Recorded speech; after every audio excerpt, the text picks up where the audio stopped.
Okay. So today, anti-caste revolts and movements.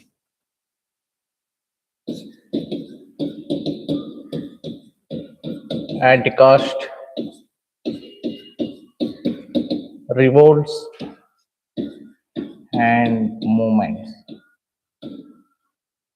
కుల వ్యతిరేక తిరుగుబాట్లు మరియు ఉద్యమాల గురించి మనం చర్చించబోతున్నాం.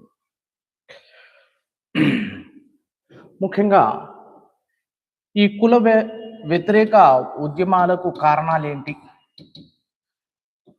కుల వ్యతిరేక ఉద్యమాలకు కారణాలు నంబర్ 1 కుల వ్యవస్థ, కాస్ట్ సిస్టమ్, కుల వ్యవస్థ. Number 2 Brahminical domination. Brahminical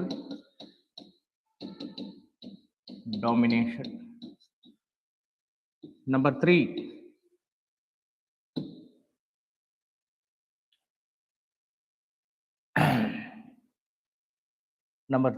is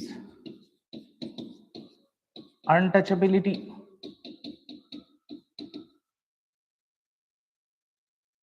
Untouchability. Right.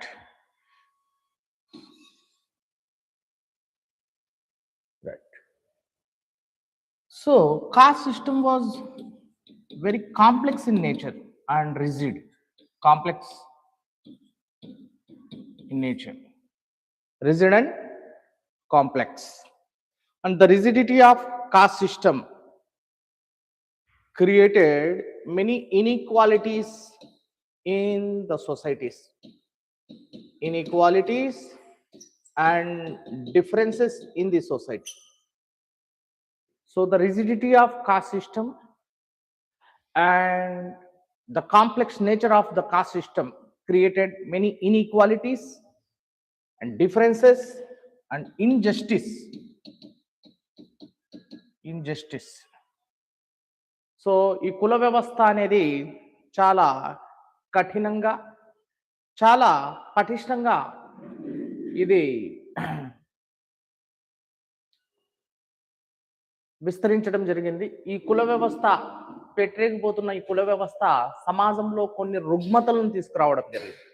అలాంటి సామాజిక రుగ్మతల్లో ముఖ్యంగా అసమానతలు కానివ్వండి, రైట్, కుల భేదాలు కానివ్వండి, అదేవిధంగా కులం పేరుతో జరుగుతున్న తీవ్ర అన్యాయం కానివ్వండి, ఇలాంటి వ్యవస్థ ఆనాటి సమాజాన్ని పట్టి పీడించింది. నెక్స్ట్ అందులో Brahminical dominations. Brahmanical. So Brahmins created the scripture according to their convenience, and they themselves declared that they are superiors than the other classes, and other than the Brahmins are inferiors to them, and they are receiving all types of privileges, and other than the Brahmins are denied from them, right? And very important thing here is Brahminical domination. And this Brahminical domination made suppressed, oppressed and depressed the downward classes, and mainly the oppressed class is Sudra. What is the oppressed class? Sudra. And Sudras were denied from them. According to Manu Dharma Shastra and manuscript, Sudras are not eligible to possess and to give equal accessibility of Vedic education as the upper classes. Right? Equal accessibility of education, Vedic education. If Sudras chant Veda mantras, their tongue will be removed and their tongue will be cut down. According to Manodharma Shastra, శూద్రులు వేదాలు పఠిస్తే వారి యొక్క నాలుకను కోయాలి, వారి యొక్క నాలుకను తీసేస్తాం అంటూ శూద్రులను చాలా ఘోరంగా అవమానించారు. ఇలా రోజు రోజుకి పెరిగిపోతున్న ఈ బ్రాహ్మణుల ఆధిపత్యం శూద్రుల యొక్క వ్యవస్థను, శూద్రులను చాలా దిగజార్చేసింది. రైట్. అంతేకాదు ఈ బ్రాహ్మినికల్ డామినేషన్ ఏం చేసిందంటే రైట్ బ్రాహ్మణ క్షత్రియ వైశ్య ఈ ముగ్గురును ఈ మూడు వర్ణాలను ద్విజులుగా ద్విజ అంటే ట్వైస్ బార్న్, 2 సార్లు జన్మించేవాళ్ళు. ద్వి అంటే 2, జ అంటే జన్మ, 2 సార్లు జన్మించేవాళ్ళు. అందుకే వారు ఉపనయనం అనే పవిత్రమైన ఒక కార్యాన్ని పూనుకొని జంధ్యాన్ని ధరిస్తారు. రైట్. మరియు అదేవిధంగా శూద్రులు మరియు female section of the all varnas females comes under ఏకజ. కేవలం ఒక జన్మ కలిగిన వాళ్ళు శూద్రులు మరియు స్త్రీలు. స్త్రీల యొక్క జన్మను చాలా తీవ్రంగా నీచంగా పరిగణించారు. అదేవిధంగా శూద్రుల యొక్క జన్మను కూడా నీచంగా పరిగణించారు. వారికి కేవలం ఒకే ఒక జన్మ ఉంటుంది. వారు ద్విజ అనే హోదాకి అసమర్థులు, ద్విజ అనే హోదాకు అనర్హులు అంటూ అనర్హత వేటు వేశారు. ఎవరి మీద? శూద్రుల మీద మరియు స్త్రీల మీద. ఎవరు? బ్రాహ్మణులు. ఈ విధంగా ద్విజ ఏకజ అనే అసమానతలు ఈ బ్రాహ్మణుల ఆధిపత్యం వల్లే మొదలైంది. అదేవిధంగా బ్రాహ్మణులు శూద్రుల యొక్క స్థాయిని తొక్కిపడేశారు. రైట్. శూద్రుల యొక్క ప్రధాన సంపద ముఖ్యంగా వ్యవసాయం, ఆ వ్యవసాయంతో పాటు పశుపోషణ.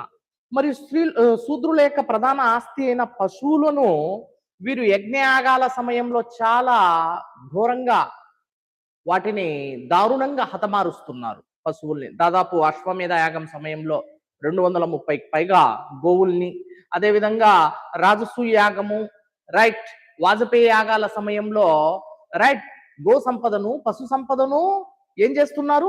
హత్య గావిస్తున్నారు. రైట్, బలిస్తున్నారు. జంతు బలులతో కూడిన యజ్ఞయాగాలు చేస్తున్నారు ఈ బ్రాహ్మణులు. అలాంటి జంతు బలులతో కూడిన యజ్ఞయాగాల వల్ల శూద్రులు తమ యొక్క స్థితిని తీవ్రంగా కోల్పోవడం జరిగింది. మరి ఇలాంటి శూద్రులు తమ యొక్క రైట్ అస్తిత్వం కోసము, తమ యొక్క ఉనికి కోసం పోరాటం చేయడం మొదలు పెట్టారు. అలాంటి తమ యొక్క ఉనికి అస్తిత్వాన్ని కాపాడడం కోసం, తమ ఆత్మగౌరవం కోసం చేసిన పోరాటాన్నే రైట్ కుల వ్యతిరేక తిరుగుబాట్లు మరియు కుల వ్యతిరేక ఉద్యమాలుగా పరిగణించవచ్చు. Next coming to untouchability. First time right మనం గమనించండి. అదేవిధంగా ఇక్కడ మీరు గమనిస్తే ఐతరేయ బ్రాహ్మణంలో స్త్రీలను, స్త్రీ పుట్టుకను చాలా నీచంగా పరిగణించడం జరిగింది.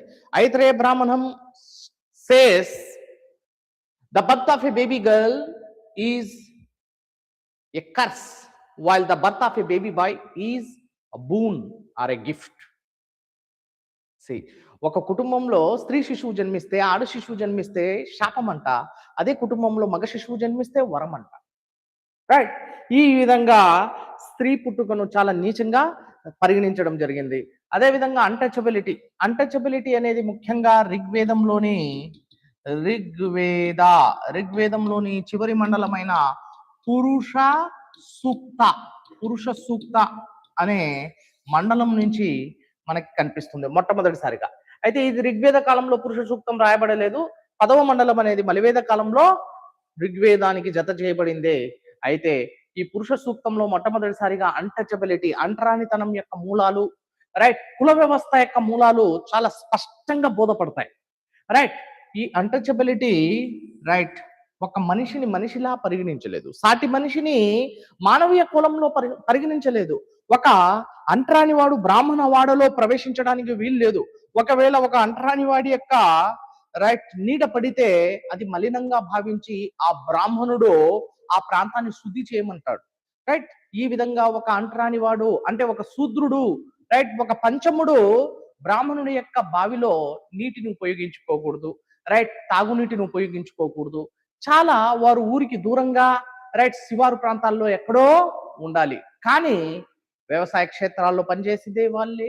రైట్. అదేవిధంగా కూలి పనులు చేసిన వాళ్ళే. శ్రమించి చెమటోడ్చి వారు ఉత్పత్తి చేసిన ఉత్పత్తిని తింటూ ఒళ్ళు బలిచి మదంతో విర్రవీగిపోయిన ఈ బ్రాహ్మణ సమాజానికి ఈ కుల వ్యవస్థకు వ్యతిరేకంగా ఉద్యమాలు ప్రారంభమవుతున్నాయి. అంతేకాకుండా the scripture, the fourth thing is very very important, the Hindu scripture. According to Jyotiba Phule, Hindu scripture is also one of the reason and one of the cause that made responsible for the anti-caste revolts and movements. అంటే హిందూ శాస్త్రాలు, ముఖ్యంగా హిందూ ధర్మశాస్త్రాలు కావచ్చు, హిందువులకు సంబంధించిన వేద శాస్త్రాలు కావచ్చు, అందులో ముఖ్యంగా వేద గ్రంథాల్లో చివరి గ్రంథాలైన రామాయణ మహాభారతాలు, ఇతిహాసాలు అంటుంటాం. ఏమంటాం? ఇతిహాసాలు. ఈ రామాయణ మహాభారతాలు ముఖ్యంగా ఈ దక్షిణ భారతీయుల్ని రాక్షసులుగా చిత్రీకరించారు. దక్షిణ భారతీయుల్ని రాక్షసులుగా చిత్రీకరించారు. ఉత్తర భారతీయుల్ని ఆర్యులుగా, వారు దేవ సంతతికి చెందిన వారిగా చిత్రీకరించారు. రైట్. అదే విధంగా మధ్య భారతదేశానికి చెందిన వాళ్ళు అటు ఇటు కాకుండా ఊగిసలాడుతున్నారు. ఆ గట్టునుండాలా నాగన్న ఈ గట్టునుండాలా అంటూ మధ్య భారతదేశానికి చెందిన వారు. ఆ విధంగా దక్షిణ భారతదేశానికి చెందిన వారు లంకేశ్వరులు చాలా నల్లగా ఉంటారంటూ వారిని నల్లగా చిత్రీకరించారు. అదే విధంగా ఉత్తర భారతదేశానికి చెందిన వారు దైవ సంతతి కాబట్టి వారిని తెల్లగా సృష్టించారు, శ్వేతవర్ణీయులుగా. ఇటు చాలా కృష్ణవర్ణీయులుగా నల్లగా ఉంటారు కాబట్టి. అదే విధంగా మధ్య భారతదేశంలో ఉన్నవారు రైట్, అటు తెలుపు కాకుండా ఇటు నలుపు కాకుండా చామన్ ఛాయతో వెటిష్ ఇన్ కలర్. రైట్. ఆ విధంగా రామాయణం అనేది భారతదేశాన్ని 3 భాగాలుగా విభజించింది. దక్షిణ భారతదేశంలో రాక్షస సంతతి, ఉత్తర భారతదేశంలో దైవ సంతతి, మధ్య భారతదేశంలో అటు ఇటు కాని వాళ్ళు ఉంటారనేది రామాయణంలో చాలా క్లుప్తంగా వివరించబడింది అంటూ జ్యోతిబా ఫూలే పరిశోధించి స్థాపించిన సత్యశోధక సమాజం తెలియజేస్తోంది. రైట్. అందుకే బ్రాహ్మణుల్ని తూర్పారబట్టాడు ఎవరు? జ్యోతిబా ఫూలే. అంతేకాదు బ్రాహ్మణులు సృష్టించిన రామాయణ మహాభారతాలను కూడా తూర్పారబట్టాడు. బ్రాహ్మణులు అవకాశవాదులని, బ్రాహ్మణులు తమకు అనుకూలంగా ఈ హిందూ ధర్మశాస్త్రాలను రూపొందించుకున్నారని, అందులో ఎటువంటి వాస్తవం లేదని, అందులో ఎటువంటి శాస్త్రీయ దృక్పథం లేదని, అందులో ఎటువంటి హేతువాద దృక్పథం లేదని, అందులో ఎటువంటి అభ్యుదయవాద గుణాలు లేవని చాలా క్లుప్తంగా వివరించాడు జ్యోతిబా ఫూలే. జ్యోతిబా ఫూలేని ఆదర్శంగా చేసుకుని ఎంతో మంది కుల ఉద్యమాలను ప్రారంభించారు, కుల వ్యతిరేక ఉద్యమాలను ప్రారంభించారు. అలా ఆదర్శంగా తీసుకున్న రైట్ చాలా మంది కుల ఉద్యమాలను ప్రారంభించి అనంతరం ఒక అద్భుతమైన కుల వ్యతిరేక పోరాటాన్ని ప్రారంభించిన వారు డాక్టర్ బిఆర్ అంబేద్కర్. అదేవిధంగా దక్షిణాదిన పెరియార్ ఈవి రామస్వామి నాయకర్, పెరియార్ ఈవి రామస్వామి నాయకర్ దక్షిణాదిన ద్రవిడిస్తాన్ అనే ఉద్యమాన్ని తీసుకొని వచ్చాడు. ఉత్తర భారతదేశంలో బ్రాహ్మణుల యొక్క ఆధిపత్యం ఎక్కువగా ఉంది, అలాంటి ఉత్తర భారతదేశంతో మేము ఎప్పటికీ కలవము, మాది ద్రవిడస్థాన్ అంటూ ద్రవిడుల హక్కుల కోసం, ద్రవిడుల యొక్క రైట్ ఉనికి అస్తిత్వం కోసము, ద్రవిడుల యొక్క ఆధిపత్యం కోసము గలమిప్పిన వ్యక్తి పెరియార్ ఈవి రామస్వామి నాయకర్. జస్టిస్ పార్టీలో చేరి అనతి కాలంలోనే అతి గొప్ప పేరును రైట్ కీర్తి ప్రతిష్టలను సంపాదించి అతడు స్థాపించిన అద్భుతమైన పార్టీనే ద్రవిడ ఖజగం అని పిలుస్తాం. ద్రవిడ ఖజగం. ఆ ద్రవిడ ఖజగం నుంచి ఆవిర్భవించిన 2 పార్టీలు ద్రవిడ మున్నేత్ర ఖజగం మరియు ఆల్ ఇండియా అన్నా ద్రవిడ మున్నేత్ర ఖజగం. నేడు తమిళనాట రాజకీయాలను శాసిస్తున్న 2 పార్టీలు అవి. ఓకేనా? సో ఆ విధంగా మనం గమనించాలంటే కుల వ్యతిరేక ఉద్యమాలు అనేటివి పెద్ద ఎత్తున రైట్ ముఖ్యంగా దక్షిణ భారతదేశంలో తమిళనాడు ప్రాంతంలో కానివ్వండి, రైట్ దక్షిణ భారతదేశంలో కేరళ ప్రాంతంలో ఎక్కువగా దళితులు తమ యొక్క హక్కుల కోసం దేవాలయాల్లో ప్రవేశిస్తే దళితులు ఆ దేవాలయాలకు గ్రహణం వస్తుందంట, ఆ దేవాలయాలు అపకీర్తికి రైట్ అరిష్టానికి గురవుతాయంట. అంటే దళితుల నీడ దేవాలయాల్లో విగ్రహమూర్తి మీద కూడా పడకూడదంట అని బ్రాహ్మణులు చెప్తున్నారు. ఈ విధంగా దేవాలయాల్లో దళితుల యొక్క ప్రవేశాన్ని ఎప్పుడైతే నిషేధించారో దళితులు తమ హక్కుల కోసం పోరాటం చేయడం మొదలు పెట్టారు.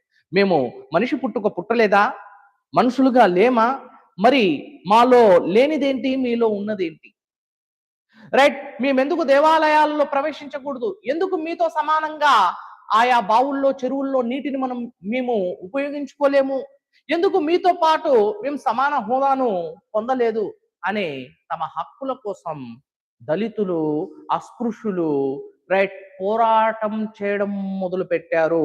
వెనకబడిన వర్గాల వారు పోరాటం చేయడం మొదలు పెట్టారు. రైట్ బ్రాహ్మణుల యొక్క ఆధిపత్య పోరుకు వ్యతిరేకంగా వీరందరూ కుల వ్యతిరేక ఉద్యమాలు ప్రారంభించారు. ఓకేనా? So this all factor made responsible for the anti caste revolts and movements in India. భారతదేశంలో కుల వ్యతిరేక ఉద్యమాలు కుల వ్యతిరేక తిరుగుబాట్లు పోరాటాలు మొదలు కావడానికి ఈ 4 ప్రధాన కారణాలుగా నిలిచాయనే ఎటువంటి సందేహము లేదు. Remember, so this all are the factors that made responsible for the anti caste revolts in India. Note down the 4 factors. What is number 1?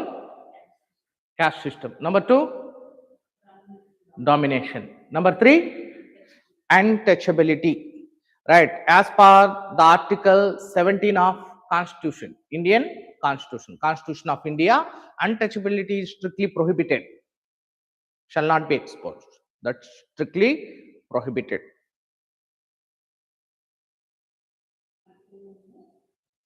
Article number 17. Article number 17 of Constitution of India. Constitution of India. Constitution of India. Untouchability is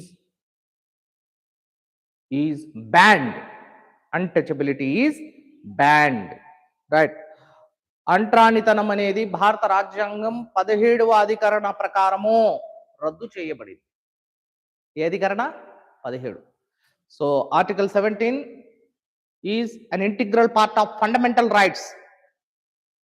it is a fundamental right. It is a fundamental right. ఇది ప్రాథమిక హక్కుల్లో భాగం. ఎందులో భాగము? ప్రాథమిక హక్కుల్లో భాగము.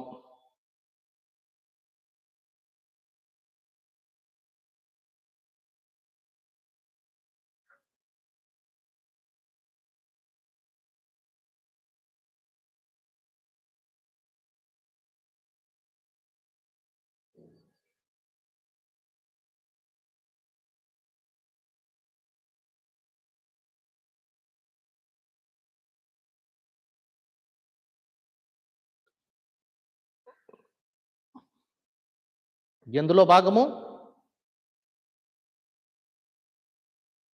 Article 17 is an integral part of fundamental rights. Fundamental rights. Fundamental rights from Article 12 to Article 35. Article 12 to Article 35 వరకు ఏముంటాయి? ప్రాథమిక హక్కులు ఉంటాయి. Okay, let me know once you finish this.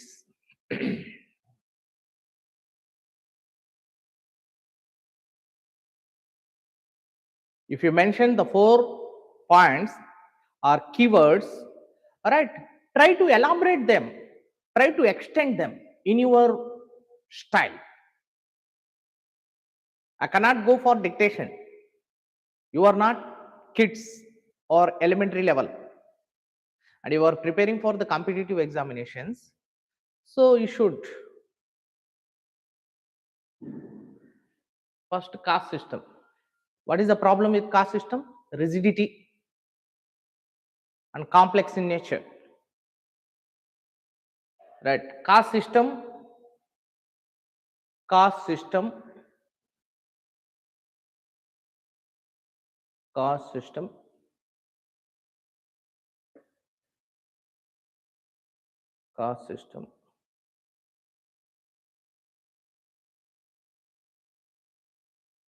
increasing inequalities, differences and injustice in the society. Caste system is increasing what? Inequalities, differences and injustice in the society. And Brahminical dominations made the positions of lower caste and lower varnas very depressed, oppressed and suppressed.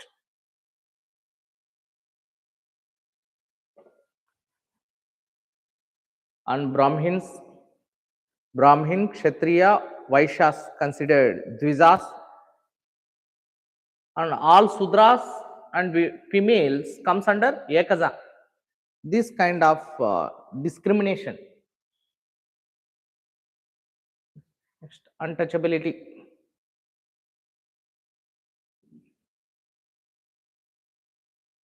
Untouchability. What is the first reference of untouchability? What is the first reference of untouchability? Rigvedic text, Purusha Sukta, the last chapter of Rigveda. Purusha Sukta, that is the 10th chapter.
Ekaza. Of course, many social evils revolving around the women. That's the reason yesterday, day before yesterday, we discussed socio-religious reform movements. Most of the evil practices revolving around the women.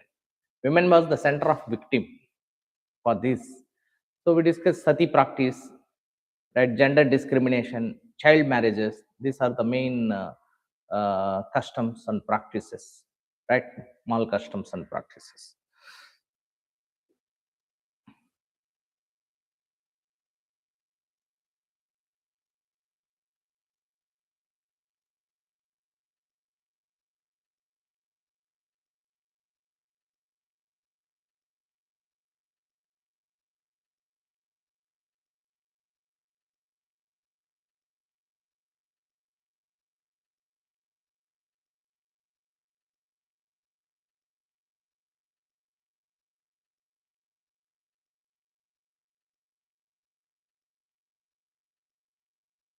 Okay.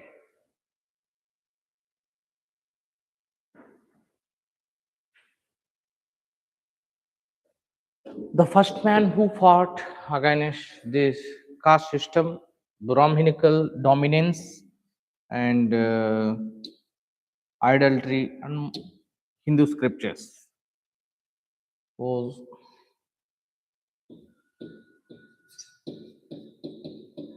Jyotiba Phule.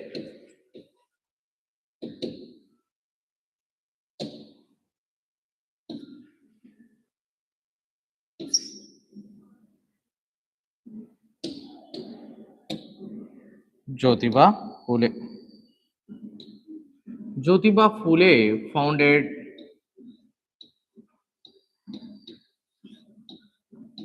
Satyasodak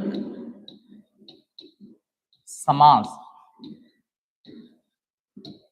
Satyasodak Samaj. Truth seekers. Truth Seeker Society was founded on 24th October 18 1873. Note it down. He founded Truth Seekers Society, right? September and not October. This is September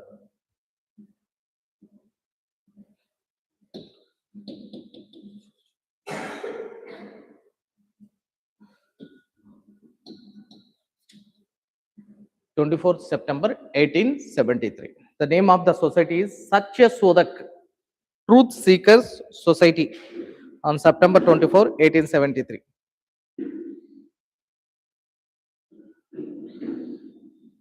Right. Was founded in Pune, Maharashtra. What is the venue of founding this organization? Pune, present Pune, Maharashtra. Right. Let us discuss the objectives of this. Objectives, Lakshalu. Deni యొక్క లక్ష్యాలు, side heading, the objectives of Satyasodak Samas. Right. Satyasodak Samas.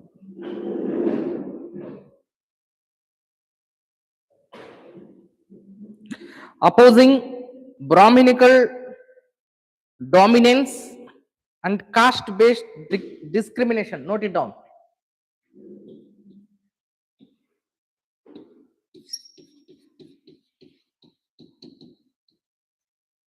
Opposing Brahminical dominance. Number 2, caste-based differences or discrimination.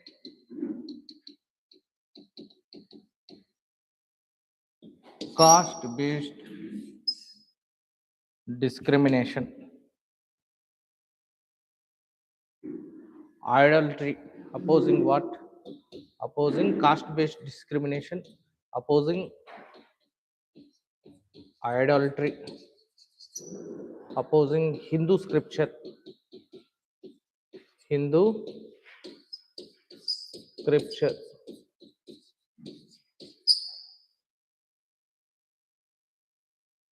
Opposing Hindu scriptures. And aiming to liberate Sudras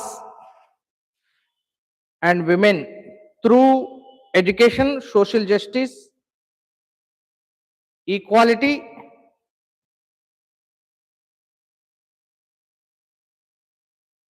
liberating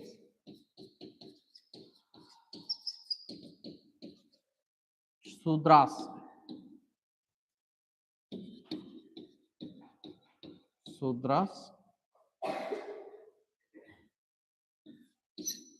and women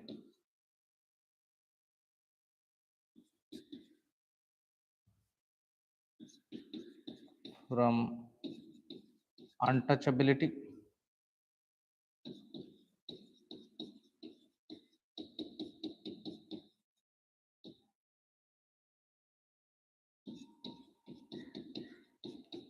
social injustice,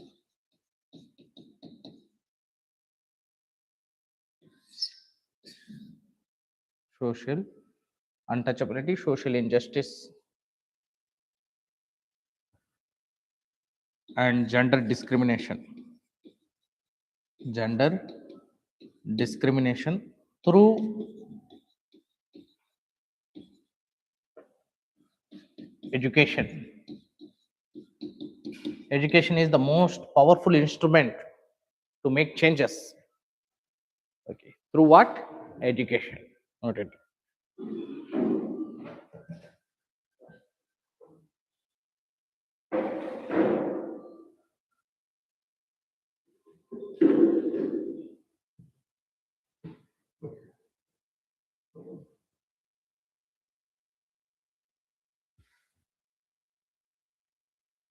Right. And this is mainly opposed the priestly class domination, priestlyhood or priesthood domination, priestly class domination Priestly class dominations mean Brahminical dominations. Brahminical dominance.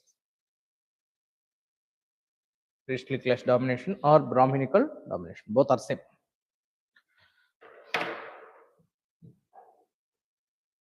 Note it down.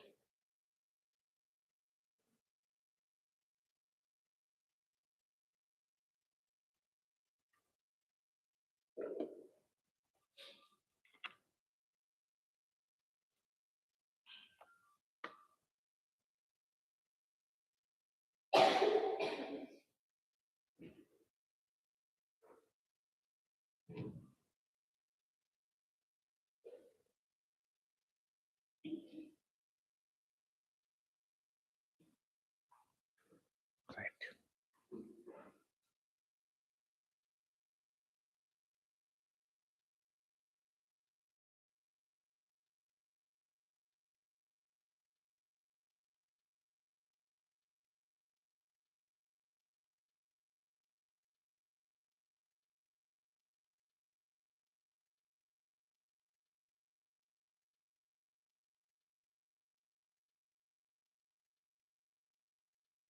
Right. Main goal, side heading. Main goal of Satyasodak Samaj to protect backward communities,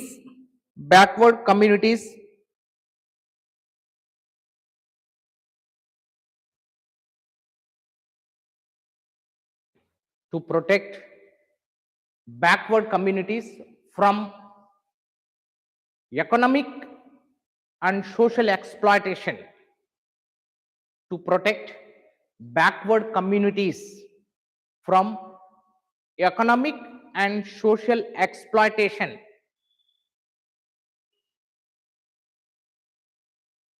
to protect backward communities from economic and social exploitation by upper caste, upper caste, upper caste.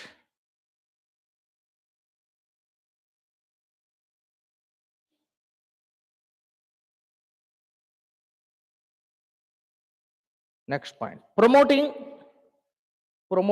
education, promoting education for lower caste, promoting education for lower caste,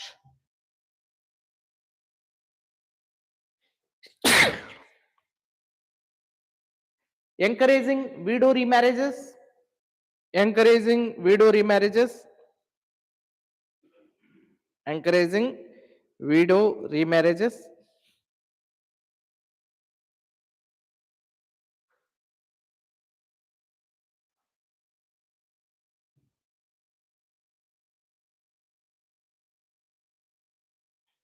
next activities, side heading, activities of Satyasodak Samaj, activities of Satyasodak Samaj,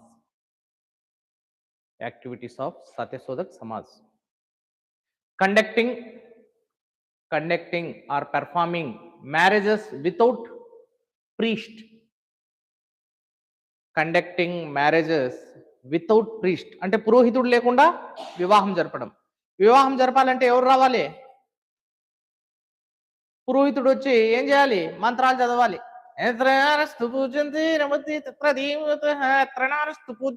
స్త్రీ స్వాతంత్రం అర్హతి అంటూ మంత్రాలు చదవాలి. అది మనకు అర్థం కాకపోయినా పర్లేదు, అది చదవాలి.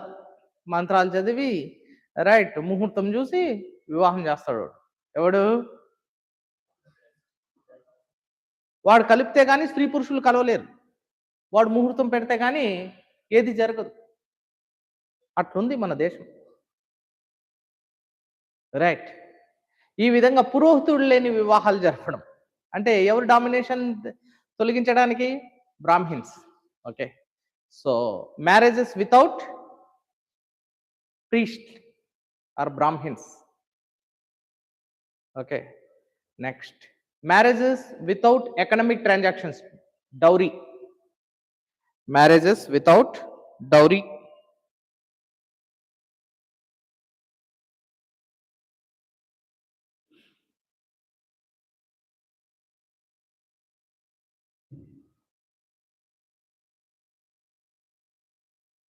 Eradicating religious rituals. Eradicating. ERADICATING.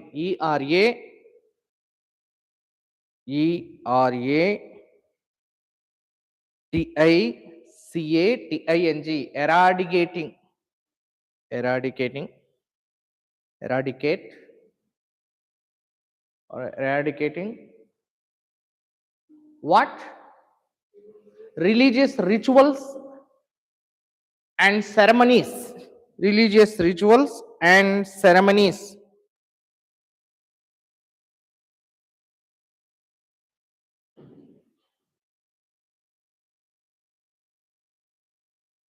Why eradicating religious rituals and ceremonies? These religious rituals and ceremonies bringing inequalities in the societies. The religious rituals bringing what? Inequalities.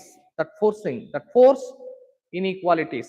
Religious rituals forced inequalities in the societies. Okay, these all are the things which are very, very important. Okay, remember everyone. Okay, next.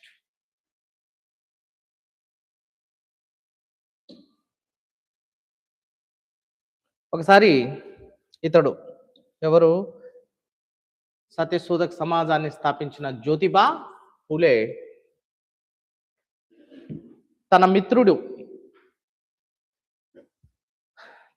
మిత్రుడు ఒక బ్రాహ్మణ మిత్రుడి యొక్క వివాహానికి వెళ్తాడు. మిత్రుడు పిలిస్తే వివాహానికి వెళ్తాడు. ఆ వివాహంలో బ్రాహ్మణ మిత్రుడి వివాహంలో అందరూ బ్రాహ్మణులే. కానీ జ్యోతిబా ఫులే మాత్రం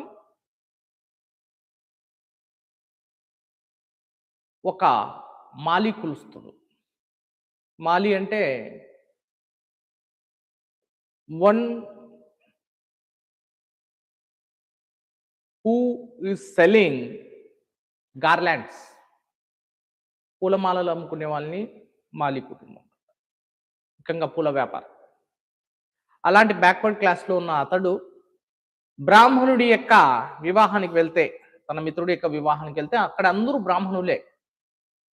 ఒక బ్రాహ్మణుడు అడుగుతాడు, నువ్వు బ్రాహ్మణుల్లా లేవు, ఈ వివాహానికి ఎందుకు వచ్చావు అంటాడు. అప్పుడు జ్యోతిబా ఫులే అంటాడు, పెళ్లిపీటల మీద ఉన్నది నా మిత్రుడే అంటాడు. అప్పుడు ఆ బ్రాహ్మణుడు, లేదు నువ్వు బ్రాహ్మణేతరుడివి, you are a non brahmin, పెళ్లిపీటల మీద కూర్చున్నది బ్రాహ్మణుడు, ఆ నీ మిత్రుడు కావడానికి అవకాశం లేదు, నువ్వు ఇక్కడి నుంచి వెళ్ళిపోవాలి అంటూ అక్కడున్న బ్రాహ్మణులు అందరితో కలిసి అతన్ని అక్కడి నుంచి వెలివేసేశారు. ఎవరిని? జ్యోతిబా ఫులే. పాపము స్కూలింగ్ సమయంలో, అంటే ఆ స్కూల్ డేస్లో అతడికి ఘోరమైన అవమానం జరిగింది. That was humiliation to Jyotiba Phule, insult really. Then అతడి యొక్క లేత మనసు గాయపడింది. అక్కడి నుంచి ఆలోచించడం మొదలుపెట్టాడు. ఎవరు? Jyotiba Phule. Jyotiba Phule started thinking about the social differences, injustice, inequalities in the society, mainly the caste-based inequalities and differences, and this discrimination. Then he started how to check this, how to remove and eradicate these things from the Indian society. Then he was constantly thinking and started the experiments on the caste system. And he was very much influenced by an American writer, Thomas Paine. Jyotiba Phule was inspired by an American writer, Thomas pine book Human Rights. Human Rights. The book of Thomas Paine, Human Rights, inspired Jyotiba Phule very much. Jyotiba పూలేని అమెరికాకు చెందిన ఒక మానవ హక్కుల నేత రచించిన human rights అనే గ్రంథము ప్రభావితం చేసింది. ఎవరిని? జ్యోతిబా పూలేని ప్రభావితం చేసింది. So this book and this man inspired Jyotiba Phule, right. Equality కోసం పోరాడాడు థామస్ పైన్, హ్యూమన్ రైట్స్ కోసం పోరాడాడు థామస్ పైన్. అలాంటి థామస్ పైన్ అనే అమెరికా రచయిత, అమెరికన్ ఆథర్ థామస్ పైన్ రచించిన హ్యూమన్ రైట్స్ ద్వారా ప్రేరేపించబడిన ఇతడు ఇక పోరాట గలం విప్పాడు. ఆ పరిశోధనలో ఇతడు స్థాపించిన సంస్థే సత్య శోధక సమాజము. అసలు సత్యం ఏంటి, వాస్తవం ఏంటి, దాన్ని శోధకంటే దాన్ని శోధించాలి, దాన్ని తెలుసుకోవాలంటూ ఈ సమాజాన్ని స్థాపించారు. ఎవరమ్మా? Jyotiba. And his followers, let us discuss the followers.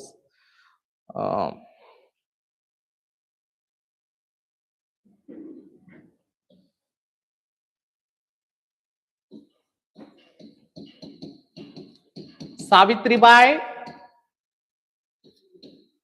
Phule. Savitribai Phule,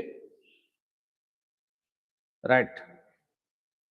wife of Jyotiba Phule. Savitribai Phule ఎవరు? Wife of Jyotiba Phule. జ్యోతిబా పూలే యొక్క వైఫ్ ఎవరు? సావిత్రిబాయి పూలే.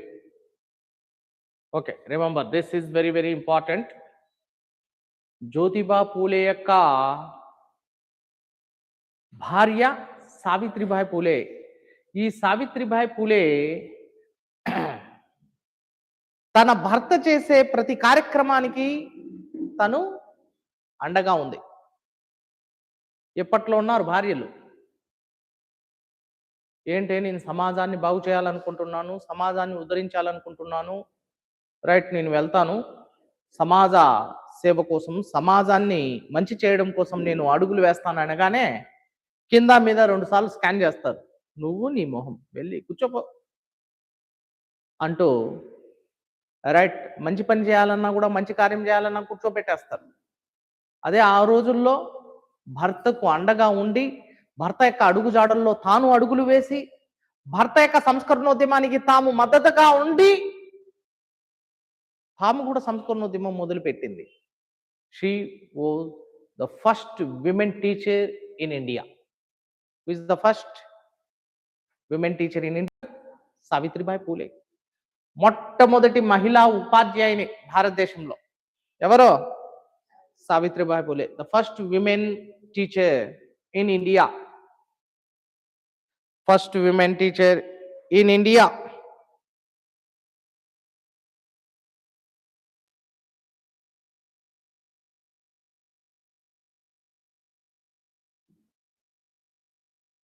Who is the first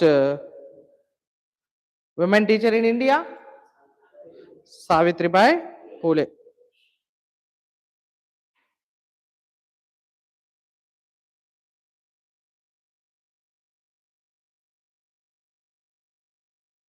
First women teacher or female teacher,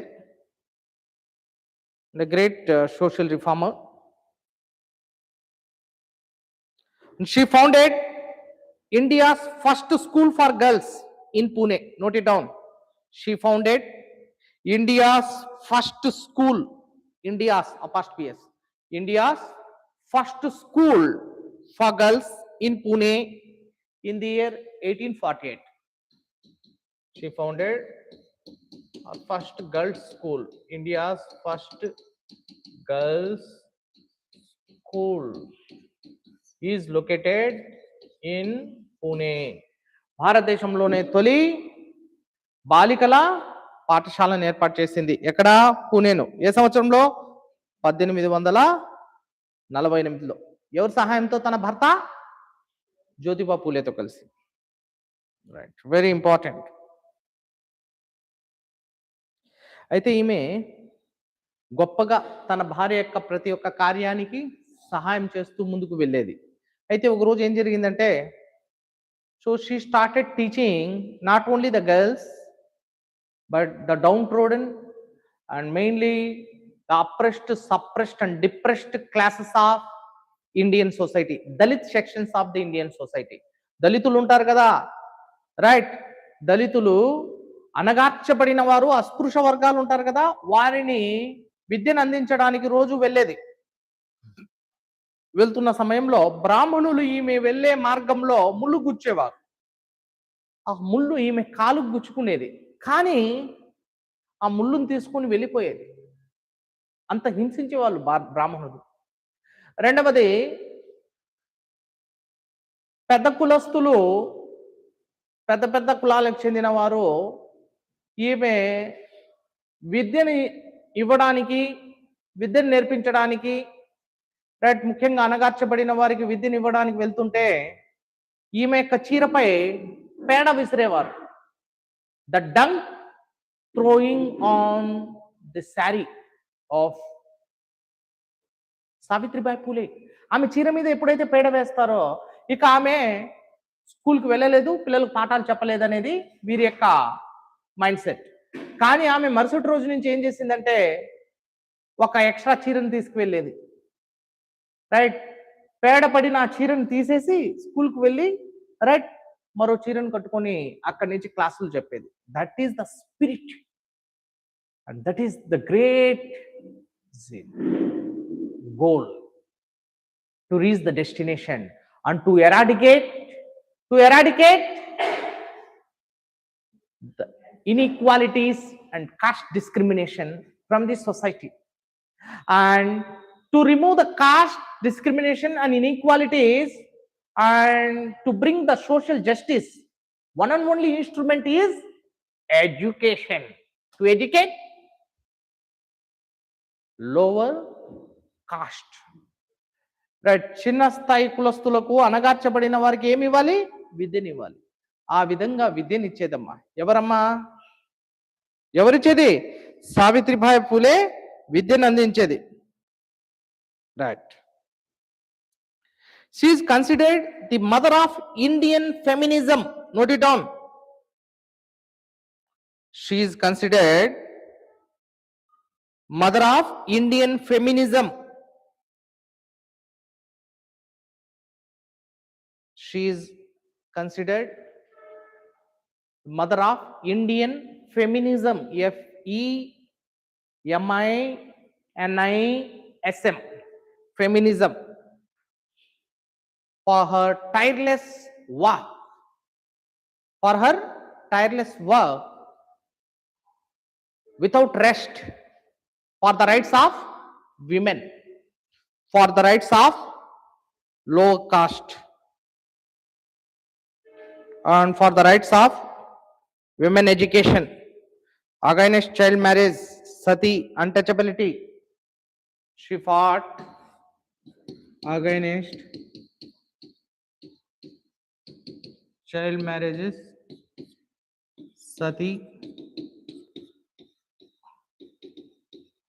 untouchability, dowry, women discrimination. Women discrimination.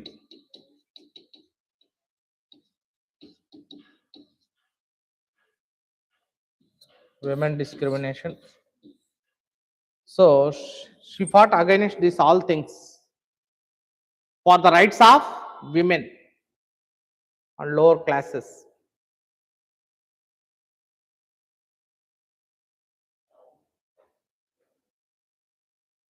ఈ విధంగా వీటన్నిటికి వ్యతిరేకంగా పోరాడింది ఎవరు? సావిత్రిబాయి పూలే.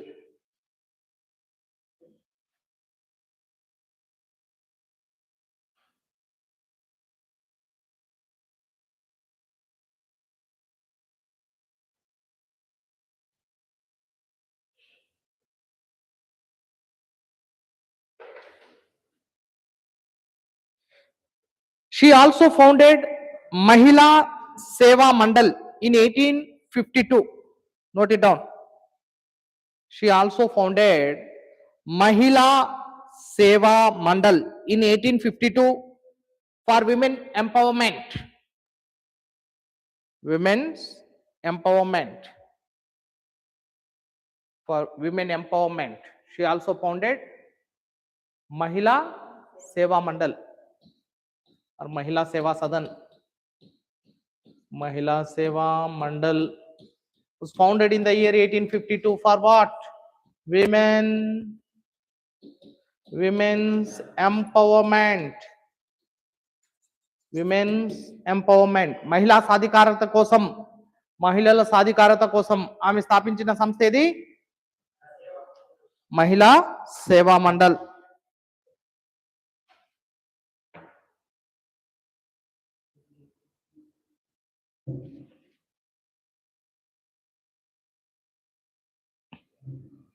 Another organization was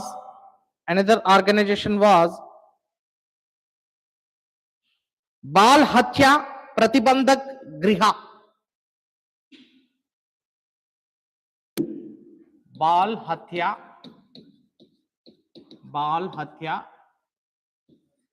प्रतिबंधक गृह.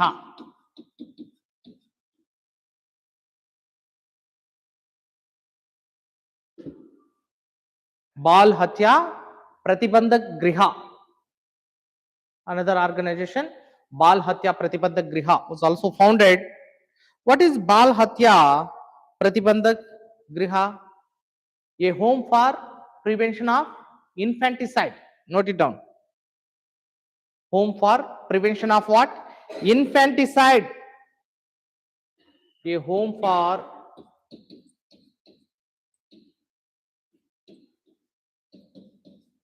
prevention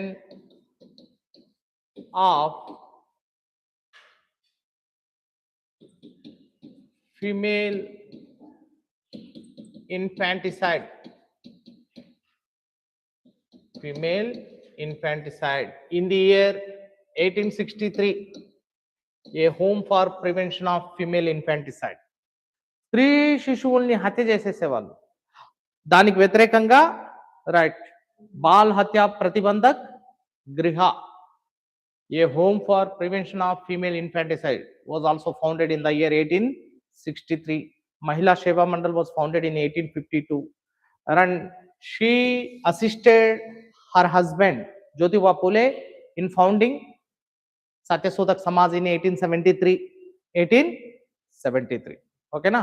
She also founded the first girls schools in India. First girls school in India in Pune in the year 1848. So these all are the organizations of Savitribai Phule, and she was the staunch follower of her husband Jyotiba Phule.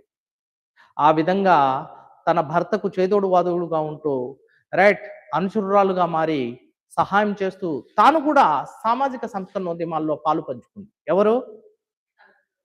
పాలు అంటే తాగే పాలు కాదు, అంటే ప్రతి చోట తన భర్తకు వెన్నంటూ నిలిచింది. ఎవరు? Savitribai Phule. That was the great support of a woman. హర్ మర్ద్ కే జీత్ కే పీछे एक औरत का हाथ होता है. am I correct? ప్రతి మగవాడి విజయం వెనక ఒక స్త్రీ యొక్క హస్తం ఉంటుంది. అవునా కదా? ఇప్పుడు కూడా ఉంది హస్తం, స్త్రీ హస్తం, కానీ విజయానికి కాదు.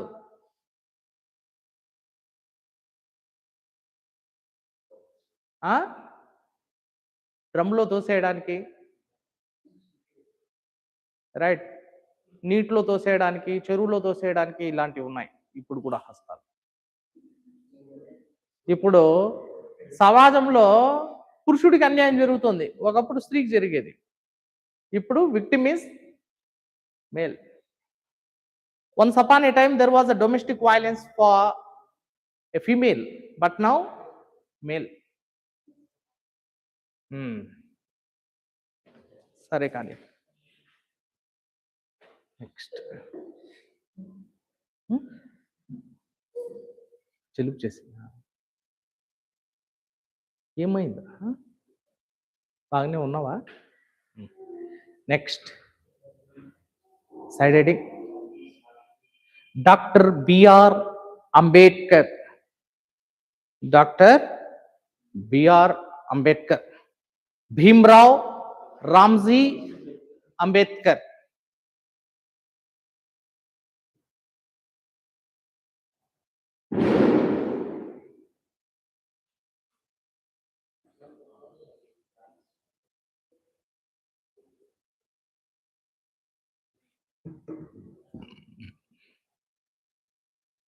Okay,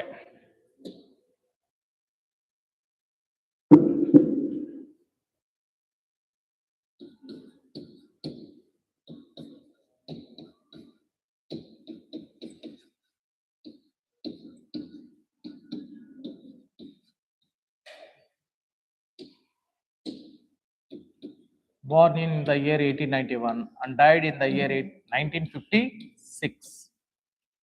Dr. B.R. Ambedkar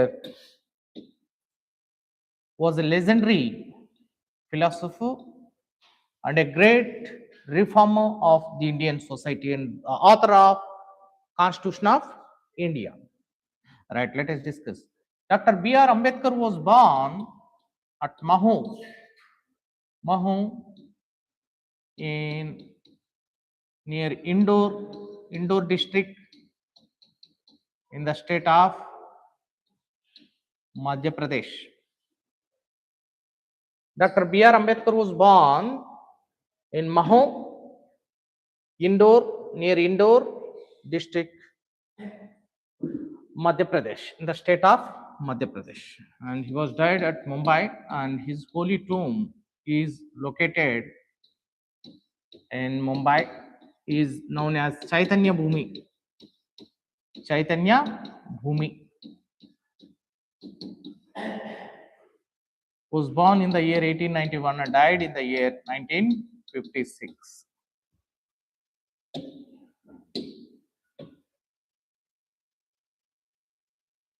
Dr. B.R. Ambedkar.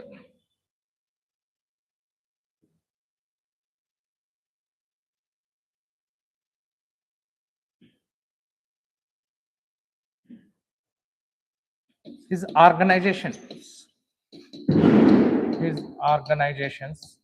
స్థాపించిన సంస్థలు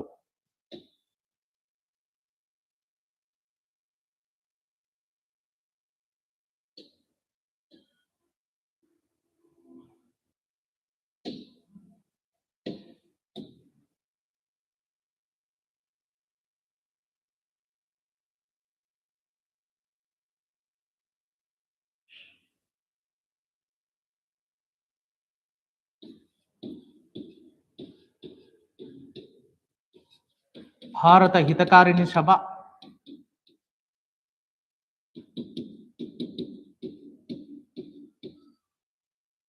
depressed class society of India,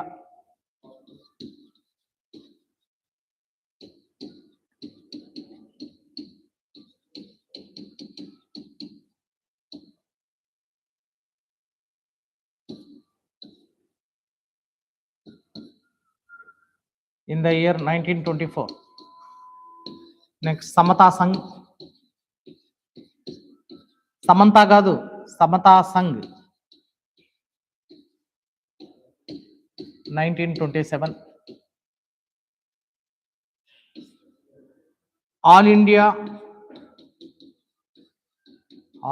Scheduled Caste Federation.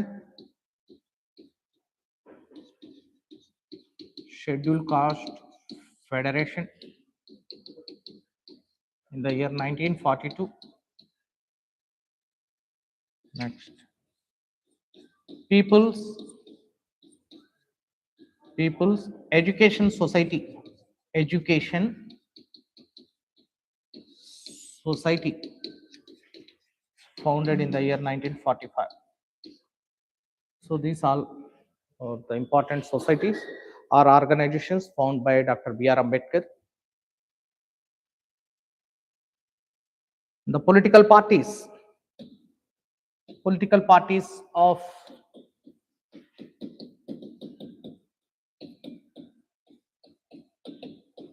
Dr. B.R. Ambedkar. First one is Independent Labour Party. Independent Labour Party, 1936. Number 2, Republican Party of India.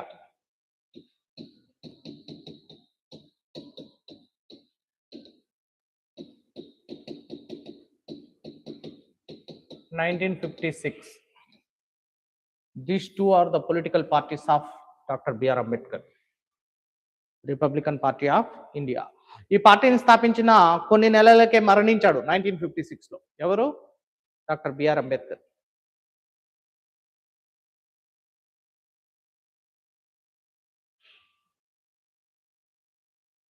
Next,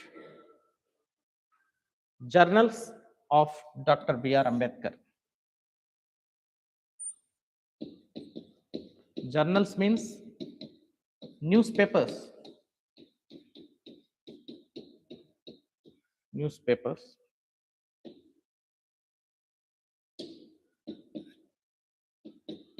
Mukanayak,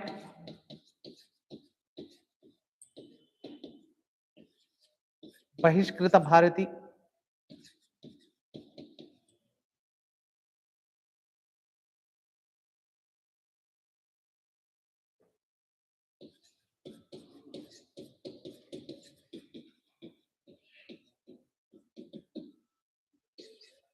Janata.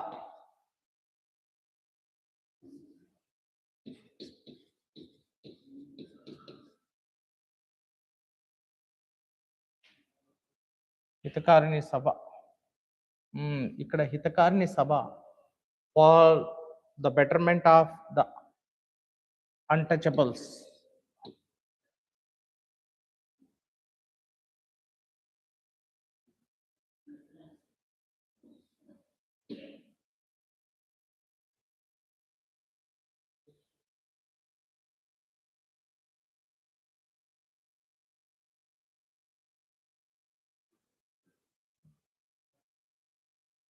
Books written by him.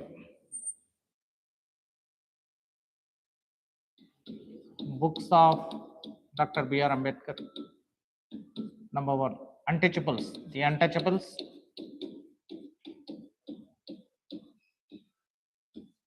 Annihilation of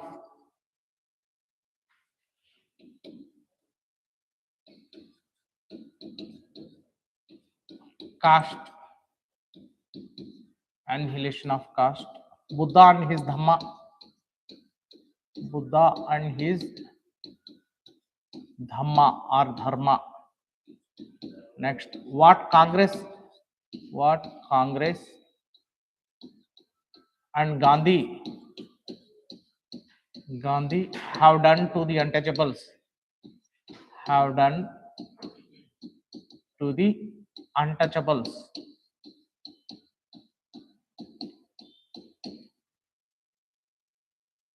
Next, financial history of India.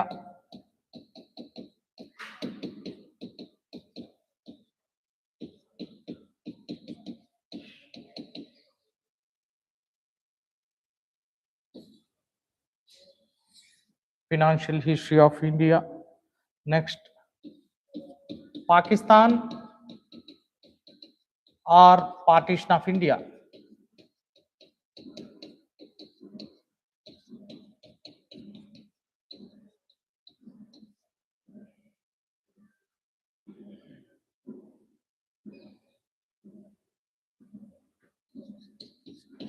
Caste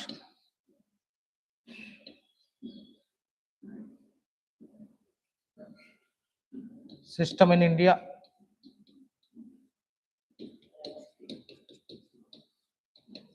And its mechanism.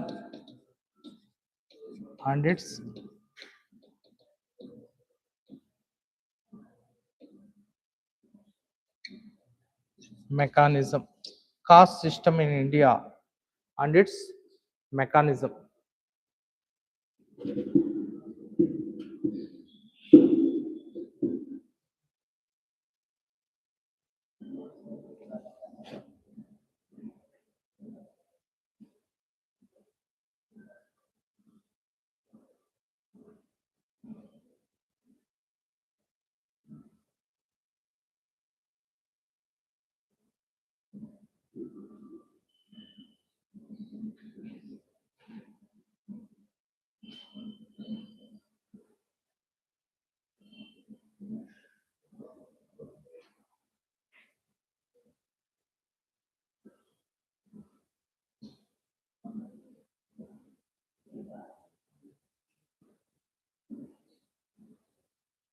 Next, few more books.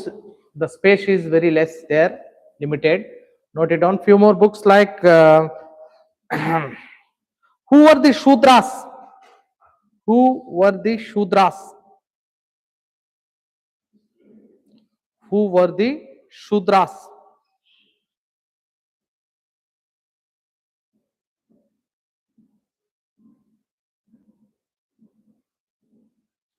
Who were the Shudras?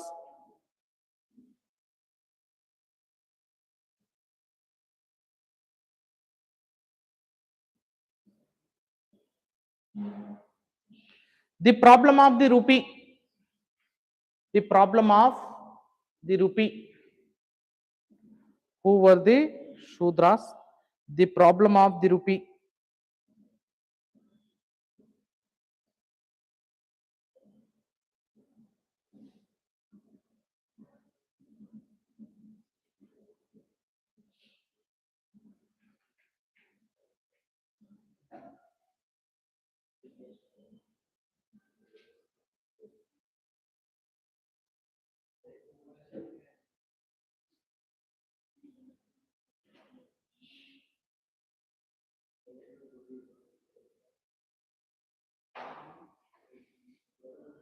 Note చేసుకున్నారా? Who were the Shudras, the problem of rupee.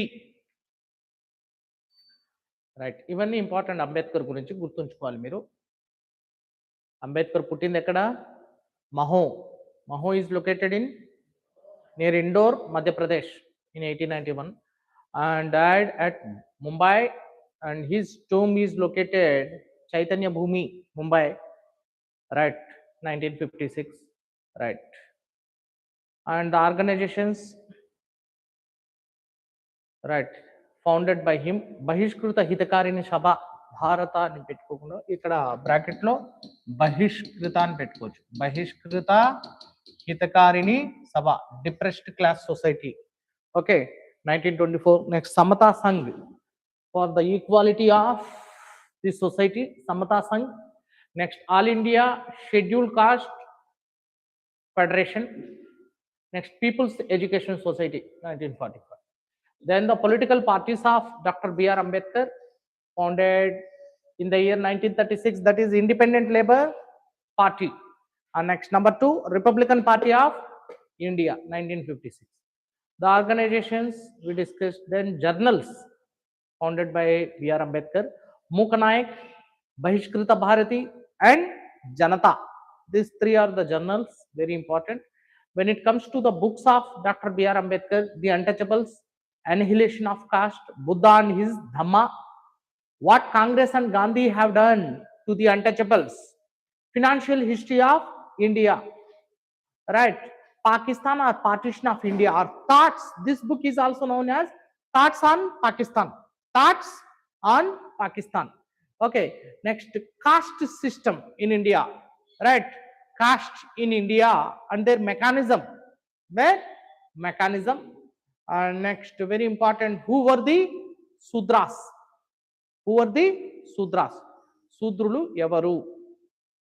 Okay, ఎవరు రచించాడు ఇవన్నీ? Problems of Indian rupee, right. ఎవరు రచించారమ్మా ఇవన్నీ? Doctor B R Ambedkar రచించాడు. And mainly he drafted the constitution of India. Note it down. He also drafted the constitution of India. He also drafted the Constitution of India. He also drafted the Constitution of India. భారత రాజ్యాంగ నిర్మాణం చేసిన నిర్మాత ఎవరు? Doctor B R Ambedkar. భారత రాజ్యాంగ నిర్మాణానికి 7 మందిని ఎంపిక చేస్తే అందులో 2 విదేశాల్లో ఉండిపోయారు, రైట్. ఒకరు చనిపోయారు, ఇంకొకరు అనారోగ్య కారణాల వల్ల రాజ్యాంగ నిర్మాణానికి దూరంగా ఉండిపోయారు, ఇంకొందరు గత్యంతర పరిస్థితుల్లో వారు రాజ్యాంగం నిర్మించడానికి రైట్ ముందుకు రాలేదు. ఆ భారం మొత్తం బిఆర్ అంబేద్కర్ మీద పడింది. రైట్, తన భుజస్కంధాల మీద రాజ్యాంగ నిర్మాణ ప్రక్రియను తీసుకొని అద్భుతంగా రూపొందించాడు. ఎవరు? Doctor B R Ambedkar. ఓకేనా?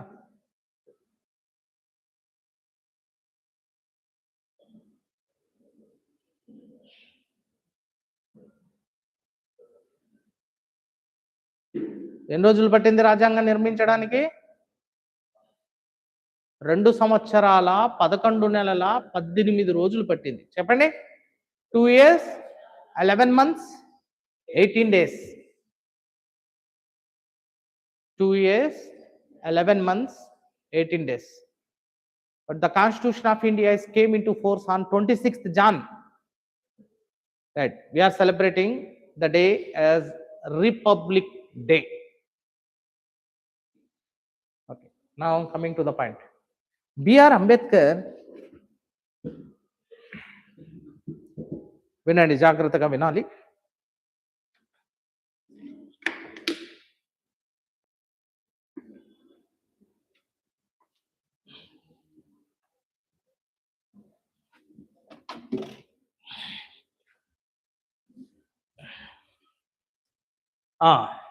Listen to me carefully, everyone.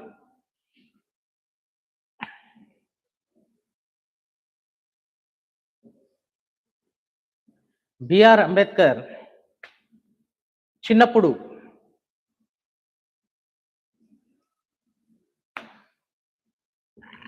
తన మెట్రికులేషన్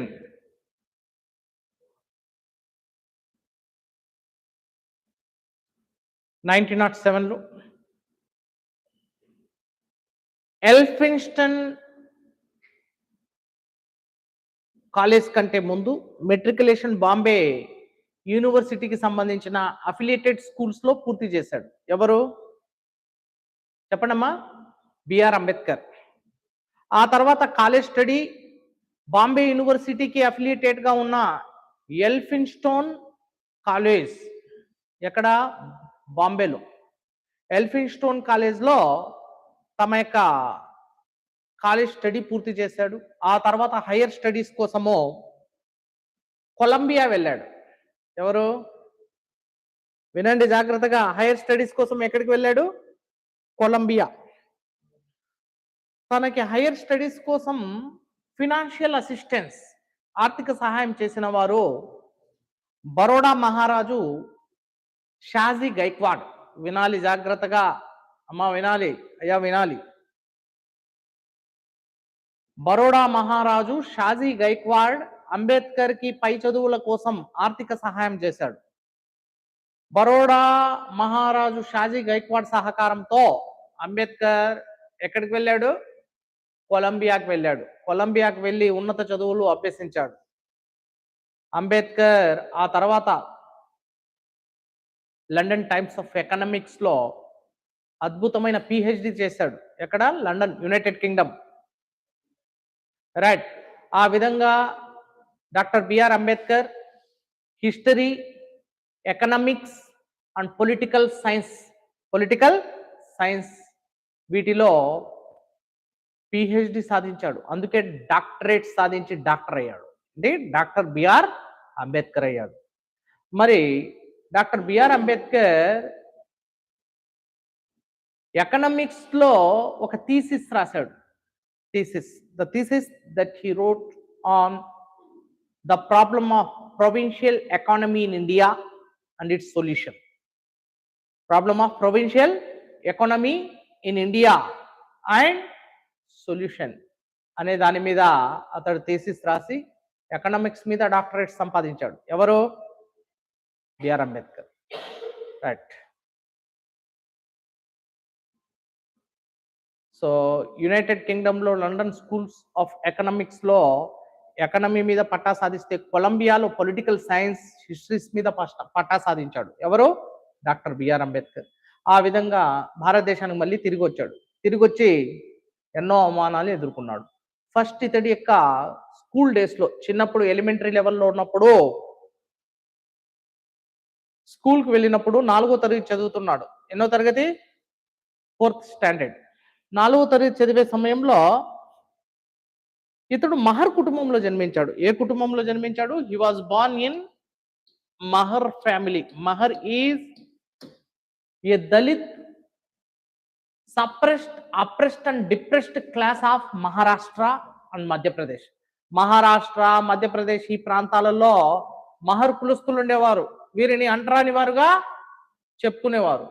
ఈ మహర్ కులంలో జన్మించిన అంబేద్కర్కి విద్యను అభ్యసించడానికి సరైన అవకాశాలు లేవు. అందరితో విద్యను అభ్యసించడానికి కూర్చోకూడదు. స్కూల్లో అందరితో కలిసి కూర్చోకూడదు. ఉన్నత కులాల పిల్లలు ఉంటారు. అందుకే ఇతడిని ఈ మహర్ కులస్తులకి ఎక్కడ కూర్చోబెట్టేవారంటే స్కూల్కి బయట కూర్చోబెట్టేవాళ్ళు. ఎక్కడ కూర్చోబెట్టేవాళ్ళు నాన్న? స్కూల్కి బయట కూర్చోబెట్టేవాళ్ళు. తరగతి క్లాస్కి బయట కూర్చొని బయట నుంచే క్లాస్ వినాలి. ఓకేనా? లోపల కేవలం ఉన్నత కులాలకు చెందిన విద్యార్థులే కూర్చునేవారు. మరి ఆ సమయంలో ఒకరోజు మ్యాథ్స్ క్లాస్ జరుగుతోంది. మ్యాథ్ అంటే తెలుసు కదా మీకు. జరుగుతుంటే లెక్కల మాస్టరు ఒక ప్రాబ్లంని సాల్వ్ చేయమంటాడు పిల్లలకి. అందరిని అడుగుతాడు లోపల కూర్చున్న వాళ్ళందరినీ. లోపల కూర్చున్న వాళ్ళు మాకు రాదంటే రాదు సార్, మేము చేయలేమంటూ అందరూ చేతులు ఎత్తేశారు. చివరికి బయట కూర్చున్న ఒక అబ్బాయి నేను చేస్తాను సార్ అంటూ చెయ్యి అలా లేపాడు. లేపగానే ఆ లెక్కల మాస్టరు అతన్ని లోపలికి ఆహ్వానిస్తాడు. కానీ అతడు మహర్ కులస్తుడో ఆ అబ్బాయి. మహర్ కులస్తులకి లోనికి ప్రవేశం లేదు. కానీ ఇక్కడ లెక్కల మాస్టరు, మ్యాథ్స్ టీచర్ అతన్ని లోపలికి ఆహ్వానించగానే అక్కడ ఉన్న పిల్లలందరూ అడ్డుపడతారు. మేము ఉన్నత కులానికి చెందిన వాళ్ళం, వీడు తక్కువ కులానికి చెందిన వాడు లోపలికి ఎలా వస్తాడు అంటూ గట్టిగా వాపోయారు. ఆ సమయంలో లెక్కల మాస్టారు వారిని అందరినీ మందలించి అతన్ని లోనికి ఆహ్వానిస్తాడు. ఆ విధంగా ఆ అబ్బాయి వచ్చి ఆ లెక్కను పూర్తి చేస్తాడు. చేసి సొల్యూషన్ ఇస్తాడు. స్టెప్ బై స్టెప్ మొత్తం బోర్డు మీద లెక్కను చేసి సాధించి సొల్యూషన్ ఇస్తాడు. వెంటనే లెక్కల మాస్టారు ఎంత గొప్పగా నువ్వు బయట నుంచే అద్భుతంగా ఈ లెక్కను పసిగట్టి చేసావంటే నీలో గొప్ప తెలివితేటలు ఉన్నాయి, ప్రతిభ ఉంది అంటూ అతన్ని మెచ్చుకున్నాడు. ఆ అబ్బాయే డాక్టర్ బిఆర్ అంబేద్కర్ అయ్యాడు పెరిగి పెద్దవాడై. అయితే ఆ లెక్కను పూర్తి చేసిన తర్వాత బయటికి వెళ్ళి ఇక లంచ్ టైం అయింది. లంచ్ టైంలో ఇంకా విద్యార్థులందరూ లంచ్ చేసుకునేవాళ్ళు. అయితే ఉన్నత కులానికి చెందిన వాళ్ళందరూ ఒకవైపు కూర్చునేవారు. రైట్. కానీ ఈ దళితులు, మహర్ కులస్తులు మాత్రం చెట్ల కింద బయట కూర్చొని తినేవాళ్ళు. ఆ విధంగా చెట్టు కింద ఈతడు అంబేద్కర్ లంచ్ చేస్తున్న సమయంలో కొంతమంది ఉన్నత కులానికి చెందిన పిల్లలు తమ లంచ్ బాక్స్లో ఉన్న అన్నాన్ని తీసుకొని అంబేద్కర్ మొహం మీద పడేశారు. ఎందుకు పడేశారంటే నువ్వు ఒక నీచ కులానికి చెందిన వాడివి, నువ్వు లోనికి వచ్చిన సమయంలో బ్లాక్ బోర్డ్ దగ్గరికి వెళ్ళావు, అక్కడే టేబుల్ వద్ద మా లంచ్ బాక్సెస్ ఉన్నాయి, నీ యొక్క నీడ మా లంచ్ బాక్సెస్ మీద పడి మా లంచ్ మొత్తం మలినం అంటుకుంది, అందుకే ఈ లంచ్ మాకొద్దు నువ్వే తినే అంటూ మొహం మీద పడేశారు. పాపం తక్కువ వయస్సు, 4వ తరగతి, లేత మనస్సు గాయపడింది. ఎవరి యొక్క మనసు గాయపడింది?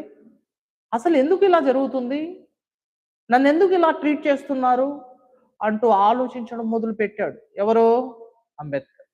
ఆ విధంగా గాయపడిన లేత మనస్సు పెరుగుతున్న వయస్సుతో పాటు ఆ గాయం పెరుగుతూ పెరుగుతూ పెద్దదైంది.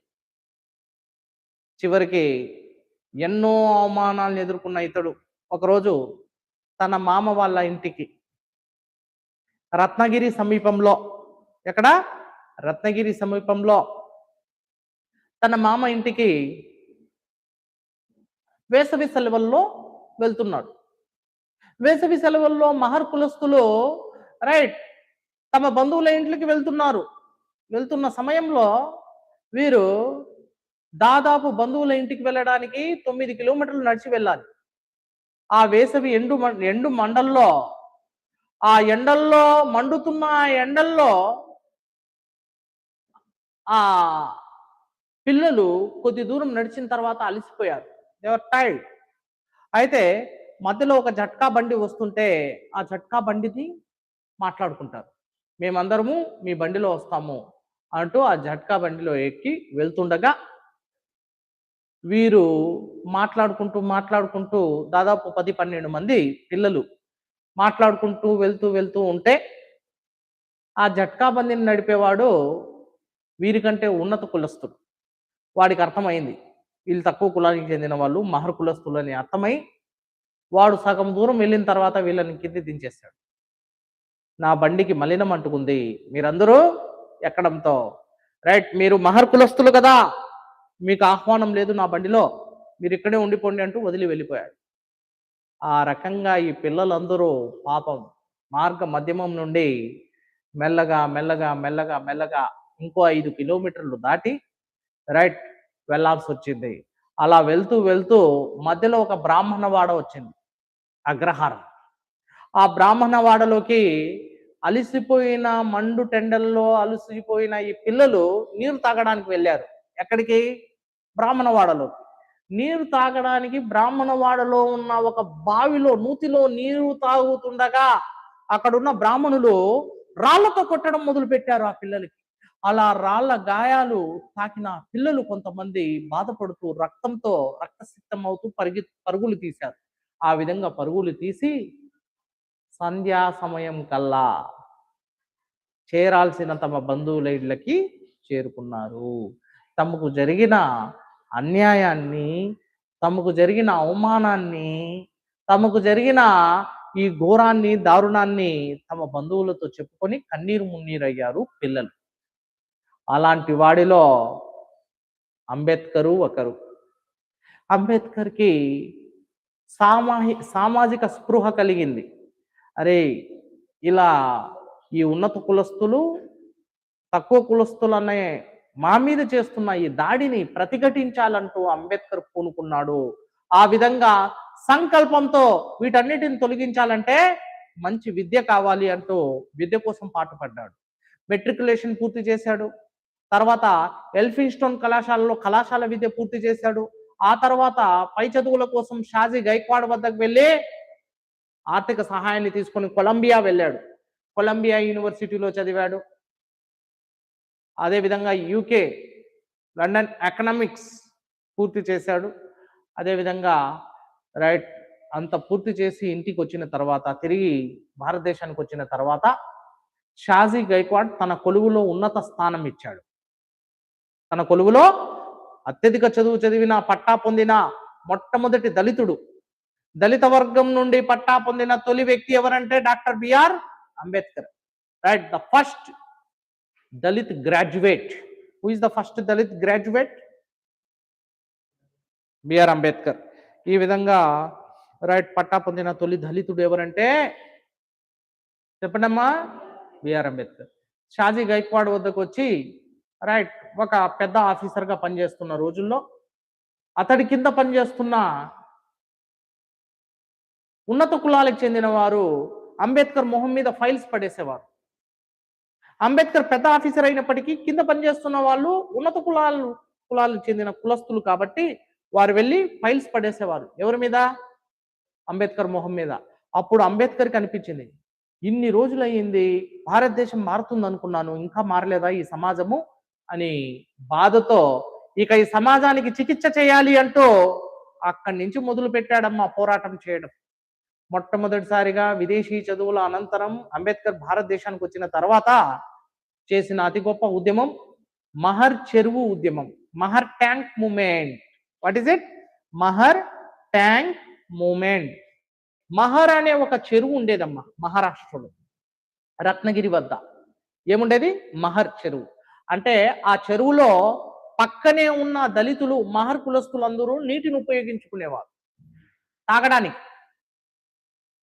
నీటిని ఉపయోగించుకుంటుంటే బ్రాహ్మణులు వచ్చి, మీరు నీటిని ఉపయోగించుకోవడానికి వీలు లేదు, ఈ నీటిని మేము కూడా తాగాలంటే మీరు తాగిన నీటిని మేము అదే బావిలో ఉన్న నీటిని, ఆ చెరువులో ఉన్న నీటిని ఉపయోగించుకోవాలంటే అది మాకు మలినం పట్టినట్లు, మైలు అంటుకున్నట్లు మేము మిమ్మల్ని అనుమతించమంటూ బ్రాహ్మణులు బాగా హింసించేవారు. ఎవరిని?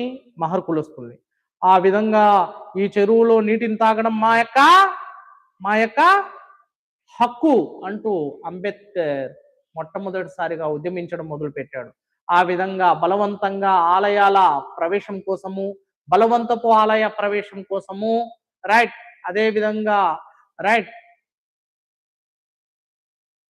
దళితుల హక్కుల కోసము, మరి ముఖ్యంగా రైట్ తాగునీటి అవసరాల కోసం బ్రాహ్మణులకు వ్యతిరేకంగా ఉద్యమించిన వ్యక్తి డాక్టర్ బిఆర్ అంబేద్కర్.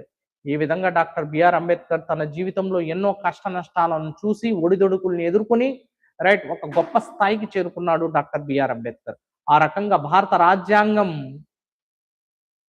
అణగార్చబడిన వర్గాల కోసము రైట్ రిజర్వేషన్లు కల్పిస్తూ 10 సంవత్సరాల పాటు ఇవి ఇలాగే కొనసాగాలి. ఆ తర్వాత రైట్ దళితులు, నిమ్న వర్గాల యొక్క అవసరాలు తీరి వారు సామాజికంగా మంచి హోదా పొందిన తర్వాత ఈ రిజర్వేషన్లను ఆపివేయాలి అన్నాడు. ఎవరు? కానీ ఇప్పుడున్న దుర్మార్గపు రాజకీయ వ్యవస్థ ఈ రిజర్వేషన్లు ఆపే ప్రయత్నం చేయదు. ఎందుకో తెలుసా? ఇప్పుడు రిజర్వేషన్లు ఆపితే ఓట్లు పడవు, తగ్గిపోతాయి. అది లెక్క. చూసారా? That's the thing. But anyhow Ambedkar గొప్ప సాహసం చేశాడు. అంబేద్కరే లేకపోతే ఈరోజు దళితుల ఉనికి అస్తిత్వం ఉండేది కాదు. కానీ అంబేద్కర్, గాంధీకి అంబేద్కర్కి మధ్య కుల వ్యవస్థపై రచ్చరచ్చ జరిగింది రౌండ్ టేబుల్ సమావేశాల్లో, లండన్లో జరిగాయి. అయితే అంబేద్కర్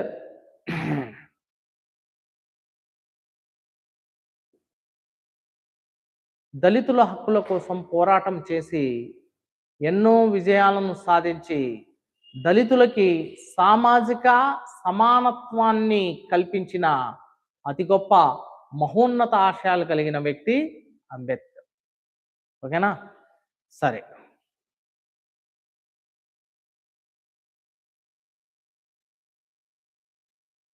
రైట్.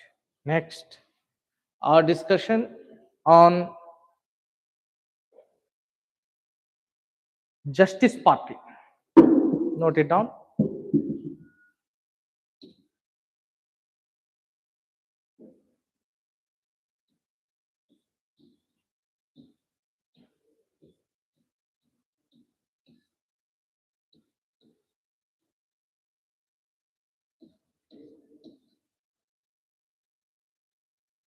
Justice Party. దీన్ని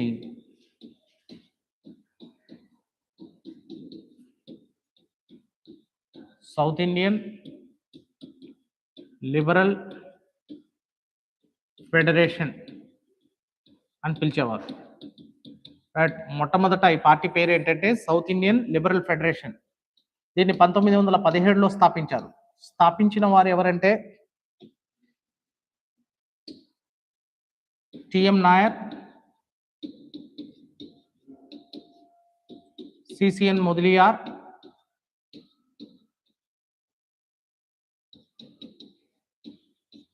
next Thyagaraja Chettiar. Thyagaraja చెటియార్,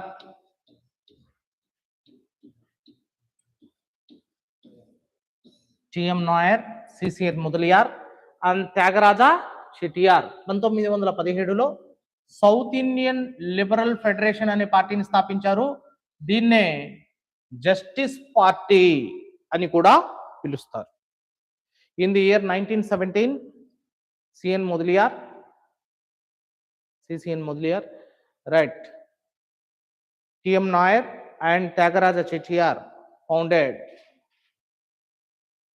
Justice Party, is also known as South Indian Liberal Federation, with the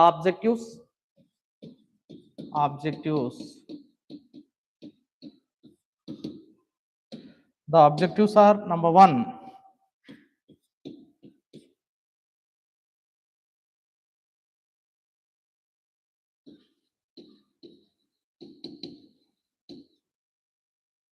marriages without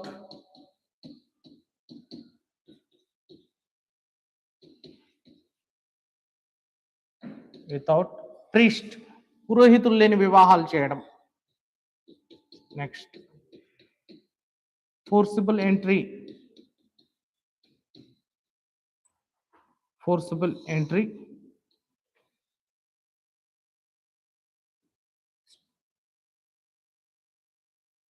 forcible entry,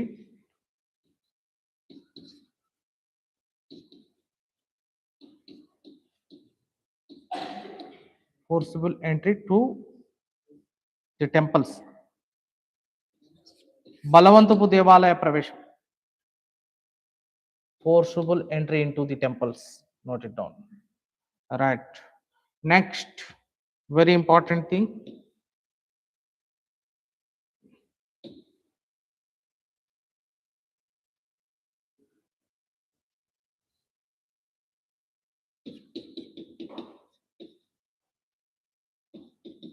fighting for the rights of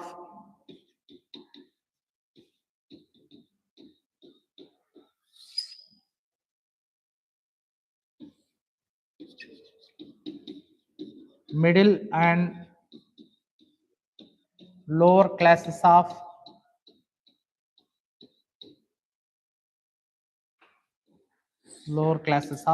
south India, దక్షిణ భారతదేశంలోని రైట్ మధ్యస్థాయి మరియు దిగువ స్థాయి వర్గాల కోసం, వారి హక్కుల కోసం పోరాటం చేయడం. నెక్స్ట్ బర్నింగ్ మనుస్క్రిప్ట్, రైట్, శూద్రుడు వేదాలు పఠిస్తే నాలుగు కోస్తామని చెప్పిన మనుధర్మ శాస్త్రాన్ని తగలబెట్టడం.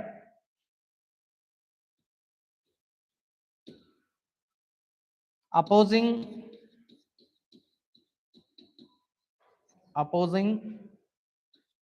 caste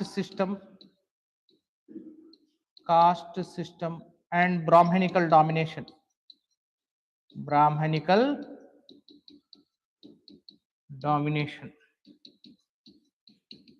opposing caste system and Brahminical domination. Next, creating roster system for Dalits reservations, middle class reservations.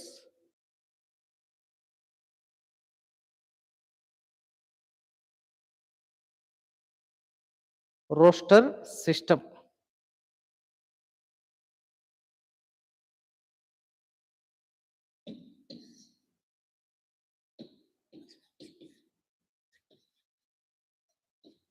Creating a roster system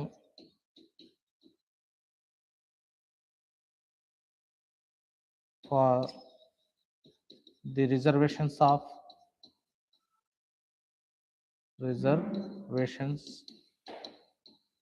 of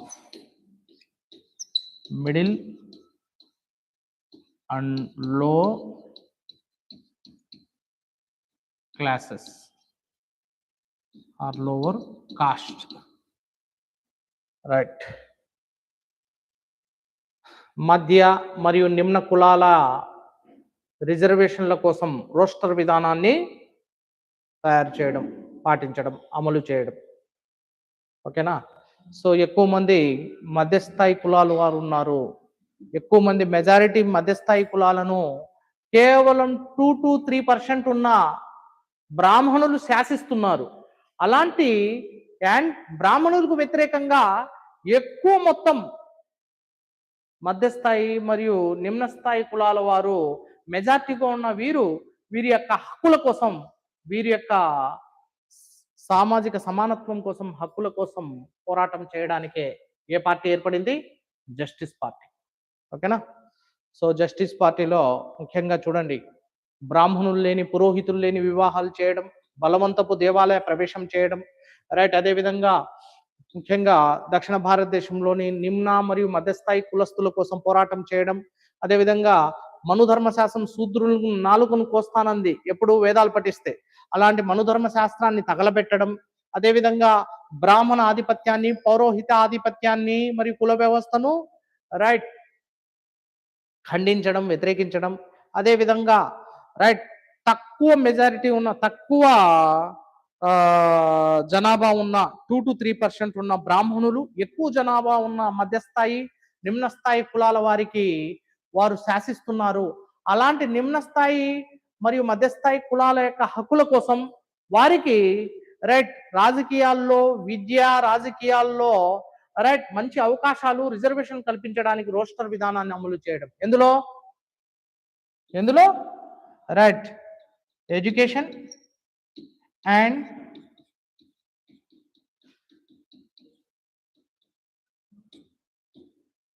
political, right? So creating roster system for the representation of middle and lower classes, for the reservation of middle and lower classes in the politics and education, అంటే రాజకీయాల్లో, విద్యా రాజకీయాల్లో నిమ్న కులాల వారికి, మధ్య కులాల వారికి ఏమి ఇవ్వాలి? రిజర్వేషన్ కల్పించాలి. దానికోసం రోస్టర్ విధానాన్ని తయారు చేశారు. ఎవరు? జస్టిస్ పార్టీ వారు. So this all are the objectives of justice party. Okay, ఇప్పుడు very important thing is in 1924 Periyar, very important, note it down. Periyar E V Ramaswamy Naicker, Periyar E V Ramaswamy Naicker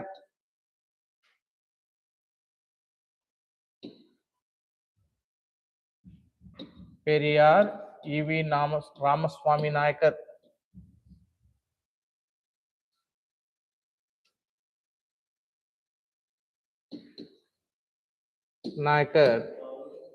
Periyar E.V. Ramaswamy Nayakar joined Justice Party. Joined which party? Justice Party. Note it down. 1924లో Periyar E V Ramaswamy Naicker justice party తీర్థాన్ని తీసుకున్నాడు. ఏ తీర్థం పుచ్చుకున్నాడు? Justice party. Periyar E V Ramaswamy Naicker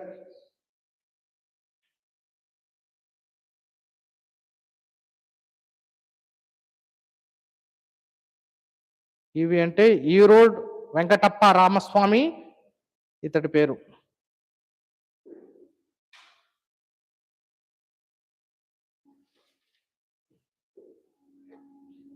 Periyar E V Ramaswamy, Erode Venkatappa. ఈరోడ్లో జన్మించాడు ఇతడు. ఈరోడ్ ఎక్కడుంది? Tamil Nadu. Erode Venkatappa Nayakar Ramaswamy Nayakar founded this right, joined Justice Party in the year 1924.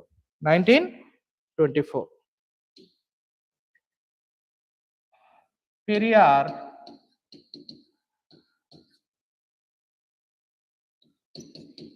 E.V. Ramaswamy ఒక ఉద్యమాన్ని ప్రారంభించాడు. దాన్నే సెల్ఫ్ రెస్పెక్ట్ మూమెంట్ అంటాం. ఏ సంవత్సరంలో? 1925లో. Periyar E V Ramaswamy Nayakar started or launched a movement called self-respect movement with the same objectives. What are the objectives? The objectives of Justice Party and the objectives of self-respect movement are similar, and mainly burning what? Burning manuscript. మనుస్మృతిని, మనుధర్మ శాస్త్రాన్ని తగలబెట్టడం. రెండవది బ్రాహ్మణులు లేని వివాహాలు, marriages without home priestly class. Right. Forcible entry into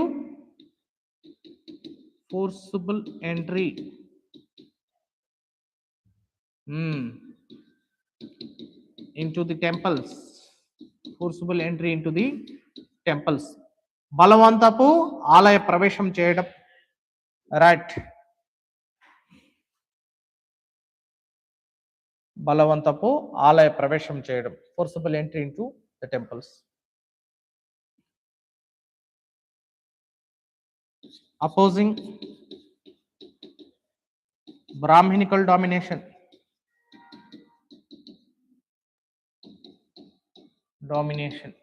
బ్రాహ్మణుల ఆధిపత్యాన్ని ప్రశ్నించడం ఇవన్నీ ఆత్మగౌరవ ఉద్యమాన్ని యొక్క లక్ష్యాలు. దీన్ని ఆత్మగౌరవ ఉద్యమం అంటాం. సెల్ఫ్ రెస్పెక్ట్ మూమెంట్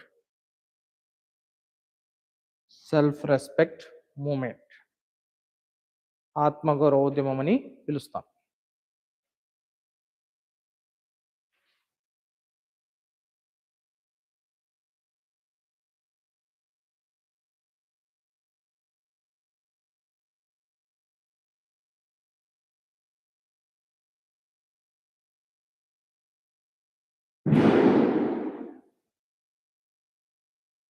ఇతడు ఎన్నో సంఘాలను ఏర్పాటు చేశాడు. నీతివాదుల సంఘం, సత్యాన్వేషకుల సంఘం,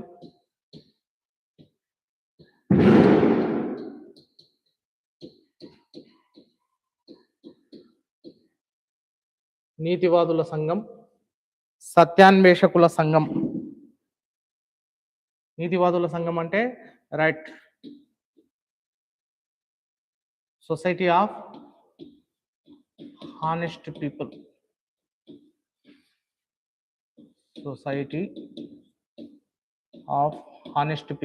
next society of truth seekers,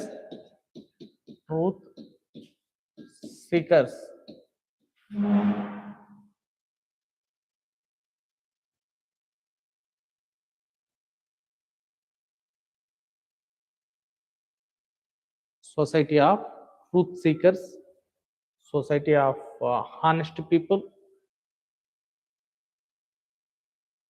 ఈ సంఘాలను ఇతడు విదేశాలకు పంపించాడమ్మా. ఎక్కడికి? ఫ్రాన్స్, రష్యా, జర్మనీ ఇలాంటి దేశాలకు, చైనా దేశాలకు పంపించి రైట్ మొత్తం అక్కడి వ్యవస్థ ఎలా ఉంది ఏంటి సర్వే చేయించాడు. ఎవరు? పెరియార్ ఈవి రామస్వామి నాయకర్.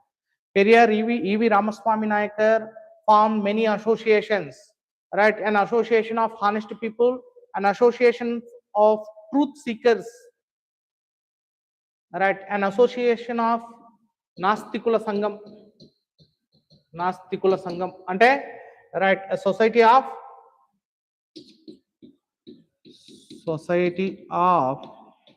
ఎథిస్ట్,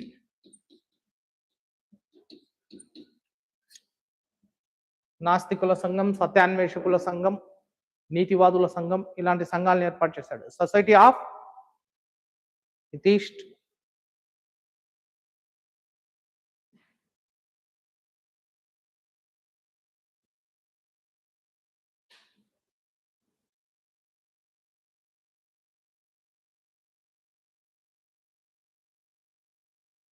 వీటిని విదేశాలకు పంపించాడు. ఎవరు? పెరియార్ ఈవి రామస్వామి నాయకర్. ఓకేనా? ఓకే.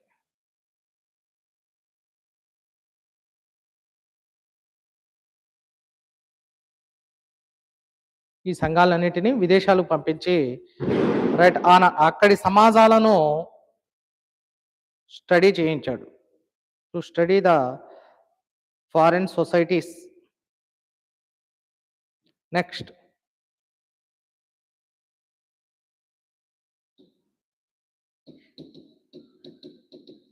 జస్టిస్ పార్టీ పేరును మార్చాడమ్మా. In the year 1944 he changed the name of Justice Party as Dravida Kazhagam, Dravida Kazhagam, DK party. Right. In 1949, one of the follower of EV Ramaswamy, Annadurai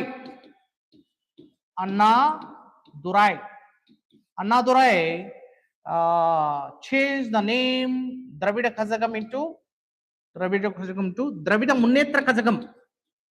Dravida Munnetra Kazagam, DMK party. Dravida Munnetra Kazagam was founded by Annadurai, and later this Dravida Munnetra Kazagam was led by right Karunanidhi.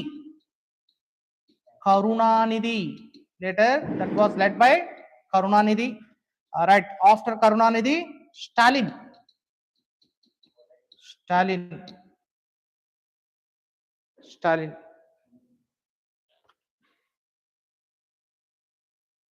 Who is leading this party now? Stalin and Udaynidhi Stalin. Justice పార్టీని ద్రవిడ కజగంగా మార్చాడు ఎవరు? Periyar changed the name of Justice Party to Dravida Kazhagam in 1944.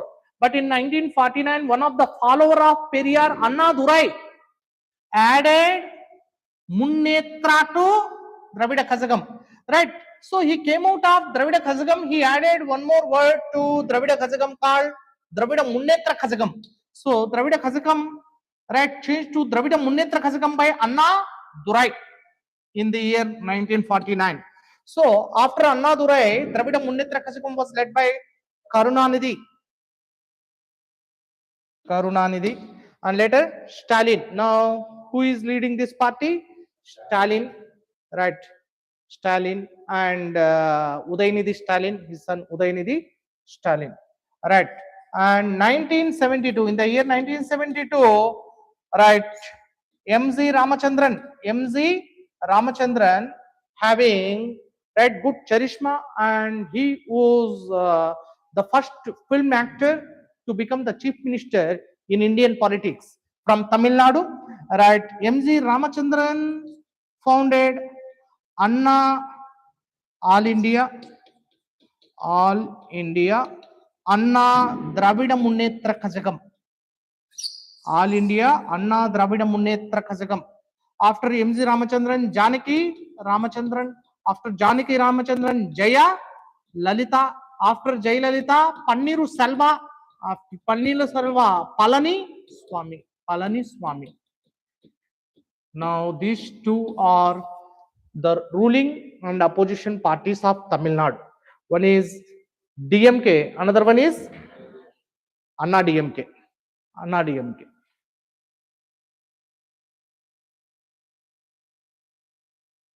Who is Anna in Tamil politics? Who is Anna? Annadurai.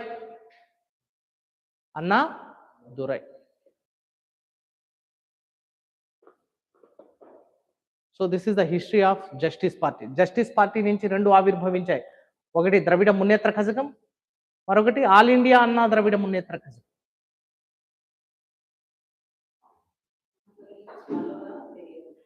Periyar, he came out of Dravida Kazhagam and founded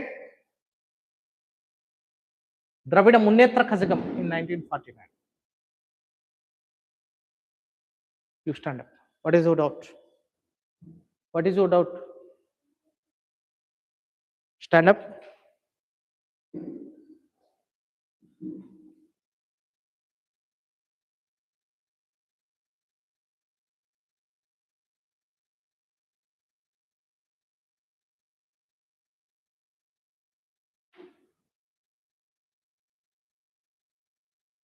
What is your doubt? Any doubt?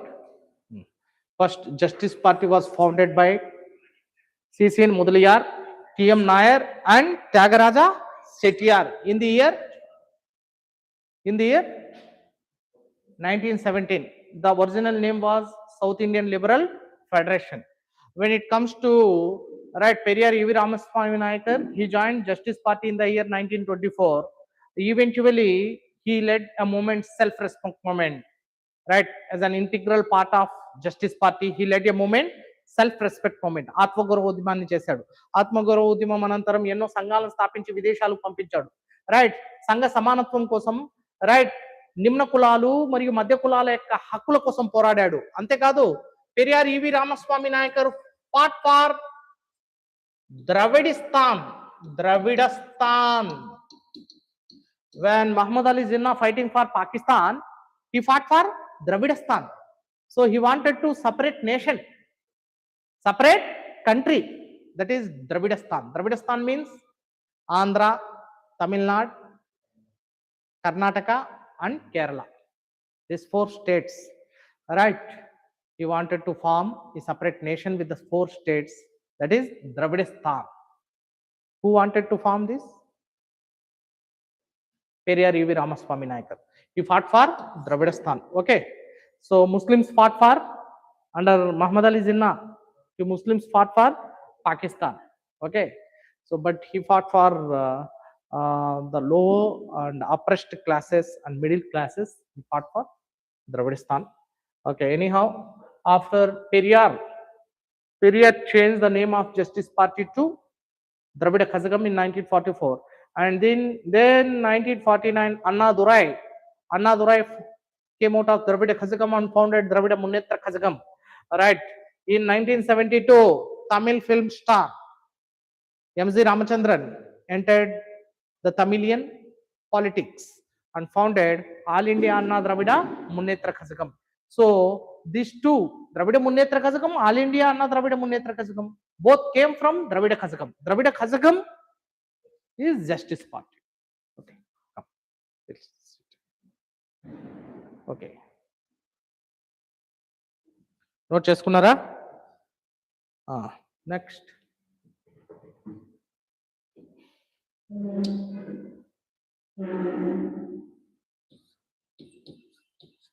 Aravipuram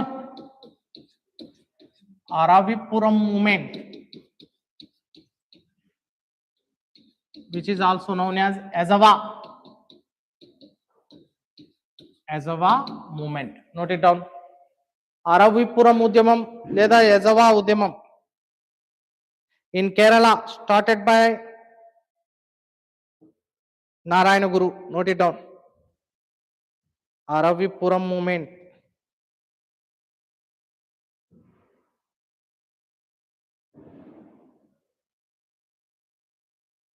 Aravipuram movement or Ezhava movement. In Kerala, a place called Aravipuram, for the rights of Ezhava, Narayana Guru started this movement.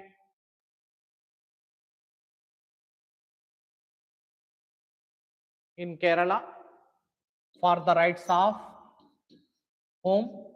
Ezhava, depressed class of Kerala. కేరళలోని నిమ్న కులమైన యజవుల యొక్క హక్కుల కోసం అరవిపురంలో ఉద్యమం ప్రారంభించాడు. కేరళలోని అరవిపురం ప్రాంతంలో యజవులు అనే నిమ్న కులాల హక్కుల కోసం ప్రారంభించాడు. ఎవరు? నారాయణ గురు launched this movement, and in the year 1902 he started Sri Narayana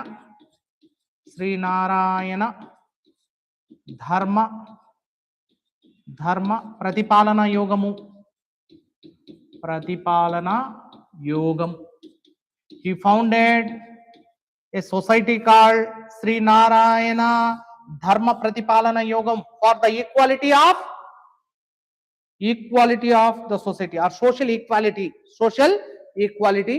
He founded Sri Narayana Dharma Pratipalana Yogam in the year 1902, and the main slogans of this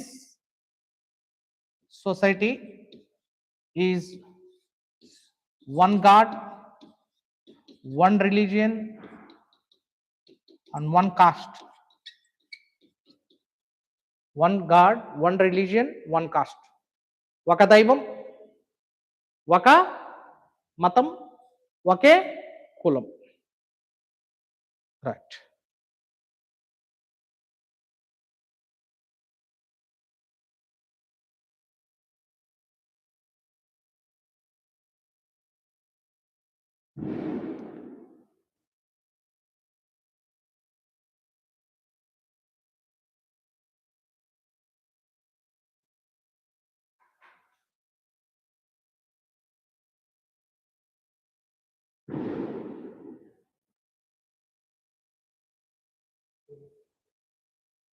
next Vaikom Satyagraha, ఇక్కడే పెట్టుకోండి, రైట్, నోట్ చేసుకోండి.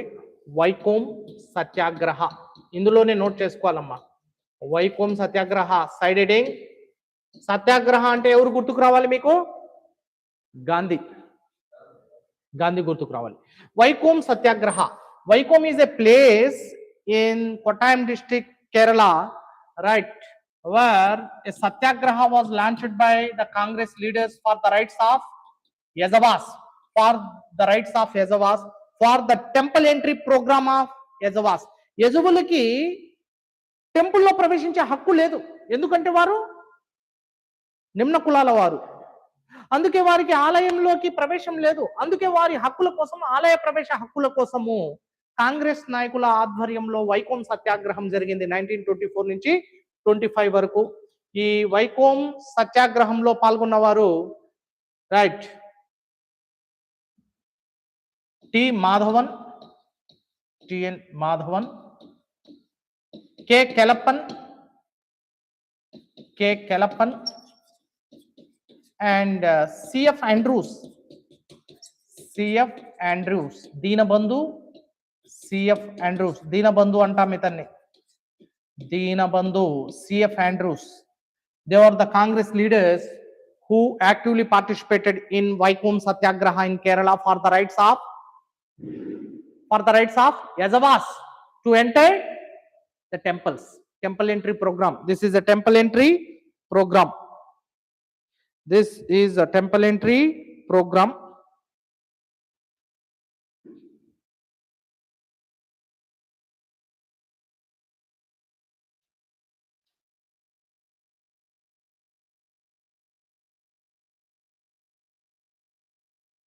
From 1924 to 1925, Madhavan, K. Kelappan, T.K. Madhavan, CF Andrews launched a satyagraha called Vaikom Satyagraha for the rights of the Yazavas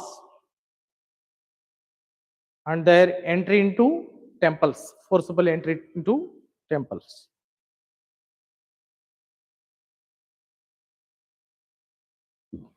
Right, this thing is very, very important.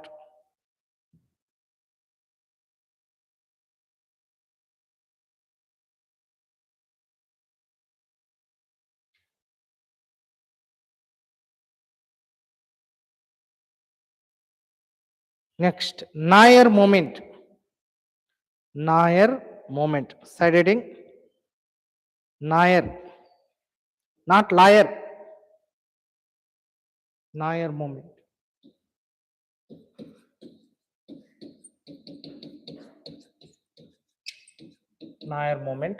Nairs are the middle classes of Kerala. Kerala నివసిస్తున్న middle classes, right? They fought against the domination of Nambudri Brahmins.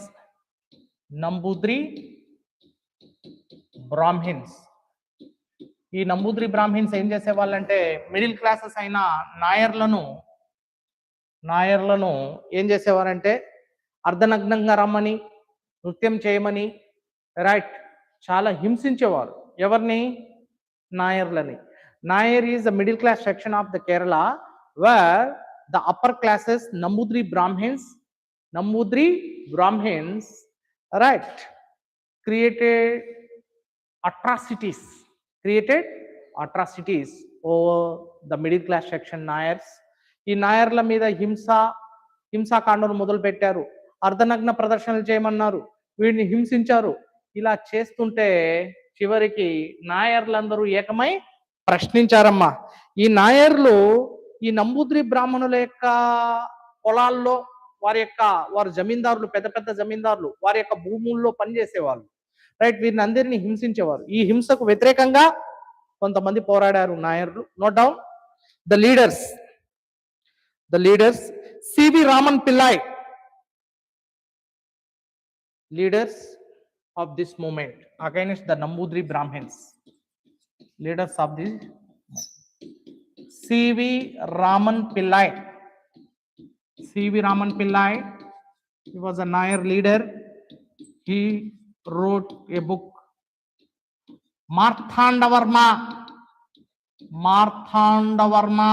a great Nair leader's history, describing the history of the great Indian or Nair leader Marthandavarma in the year 1891. Marthandavarma అనే ఒక గ్రంథాన్ని రచించాడు. ఎవరు? C V Raman Pillai. Next, Padmanabha Pillai. Padmanabha Pillai founded Nair Service Society. Note it down. Padmanabha Pillai. Padmanabha Pillai founded Nair Service Society. Nair సేవా సంఘాన్ని ఏర్పాటు చేశాడు. ఎవరు? Padmanabha Pillai. Next, Ramakrishna Pillai. Ramakrishna Pillai. Ramakrishna Pillai wrote Swadeshabhimani. Swadeshabhimani, a communist. He started a communist journal, newspaper. Communist newspaper. NP means newspaper. A communist newspaper, Swadeshabhimani, was founded by Ramakrishna Pillai, describing the greatness of Nayars against Nambudri Brahmins. Created this newspaper created awareness in the minds of Nayars, created awareness on the rights of Nayar community in Kerala. 1914 itself.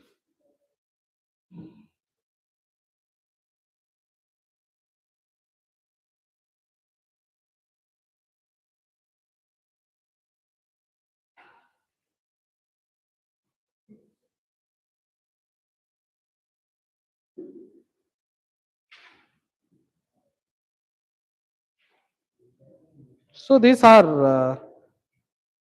the important events.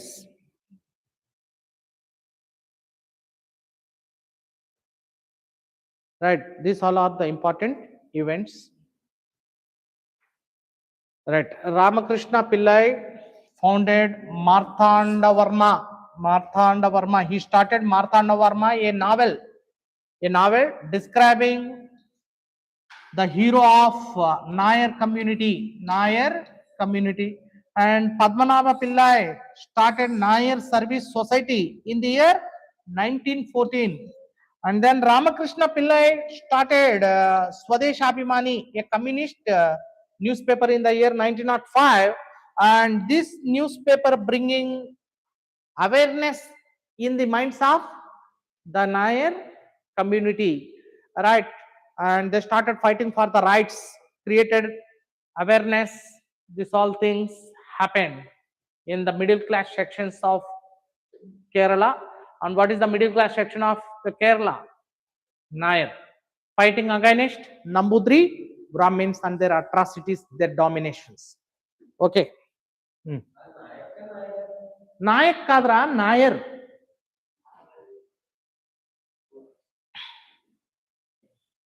नायक కాదు, నాయక్ నహి, కల్ నాయక్ నహి, only Nair హూమై, అది తెలుసుకోండి. నాయర్, నాయక్ కాదు.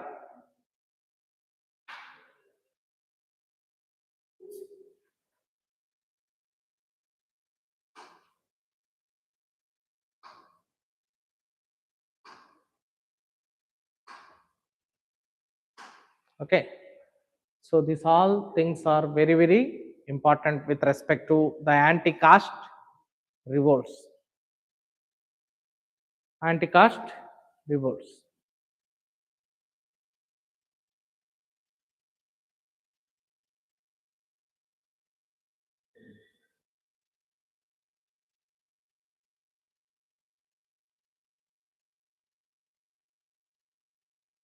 Okay, na?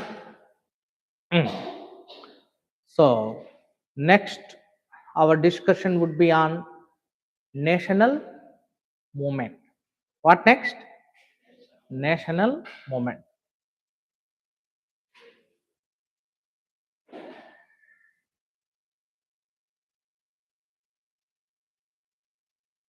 Okay, now what next? National movement. The foundation of Indian National Congress, right? The first phase of Indian nationalism. Okay, these things are very, very important. Right. First of all,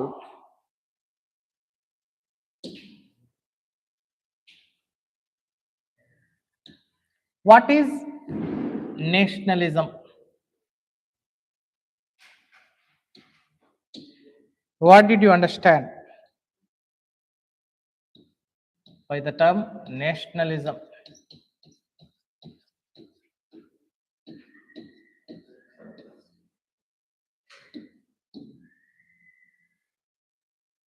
Nationalism. What is nationalism? Ready to sacrifice even the lives for the sake of the nation. Love of a nation. Ready to sacrifice the lives for the sake of the nation. Love of holy land, Watan, holy land, and ready to sacrifice even the lives for the sake of the nation, and fighting for the nation, irrespective of caste, creed, region, religion, gender, and language. The entire nation has to be participated in the movement against the foreign authority, against the foreign domination and foreign rule, liberating the nation from the country from the foreign clutches or foreign domination. ఈ విదేశీ పాలన నుండి దేశాన్ని విముక్తి చేయడానికి, జాతిని విముక్తి చేయడానికి యావత్ జాతి కులానికి, మతానికి, ప్రాంతానికి, భాషకు, వర్గానికి, లింగానికి అతీతంగా సమాయత్తమై కలిసికట్టుగా ఐక్యంతో చేసే పోరాటాన్ని జాతీయోద్యమం అంటాం.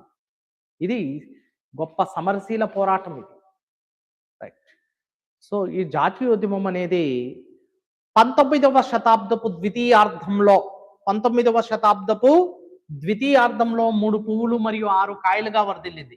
19వ శతాబ్దపు ద్వితీయార్ధం అంటే from 1851 to till 1900. This comes under the second half of 19th century. What is it? In the second half of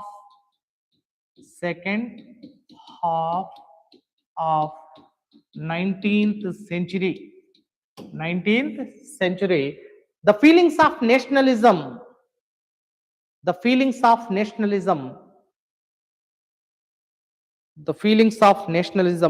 have emerged.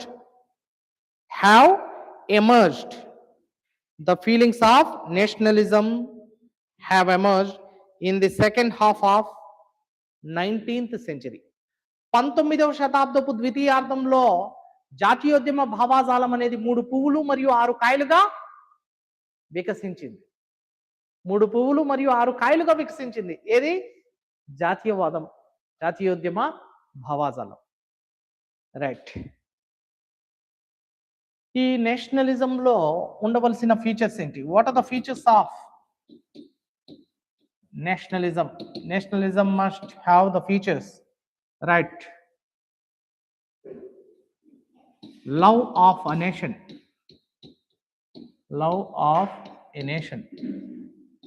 Right. Sacrifice, tyagam. Unity, aikyata. Integrity, samagrata. Solidarity,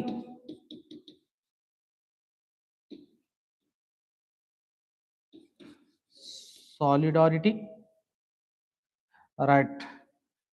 Unity, integrity, solidarity. Cooperation,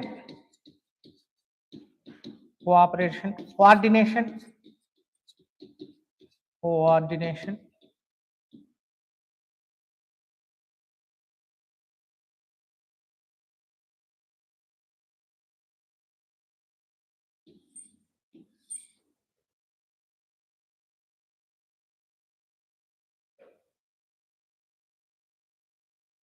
So love of a nation, sacrifice even the lives for the sake of the nation, unity, integrity, solidarity, cooperation, right? And then the coordination, spirit.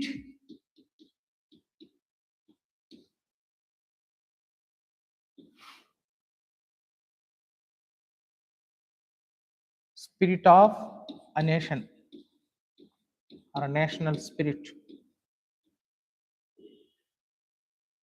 స్ఫూర్తి. Spirit అంటే ఇక్కడ ఆత్మ కాదు, స్ఫూర్తి, జాతీయవాద స్ఫూర్తి ఉండాలి. Right, spirit of a nation. Right, coordination of a nation, coordination for the nation, cooperation, solidarity, integrity, unity, sacrifice, love.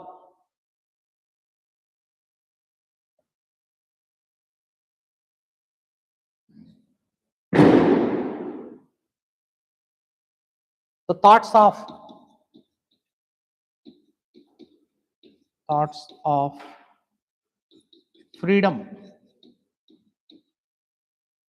freedom and liberty. Thoughts of freedom and liberty. Liberty means liberation. Okay, these things are the important features of a nationalism. Nationalism or national feelings. Note it down.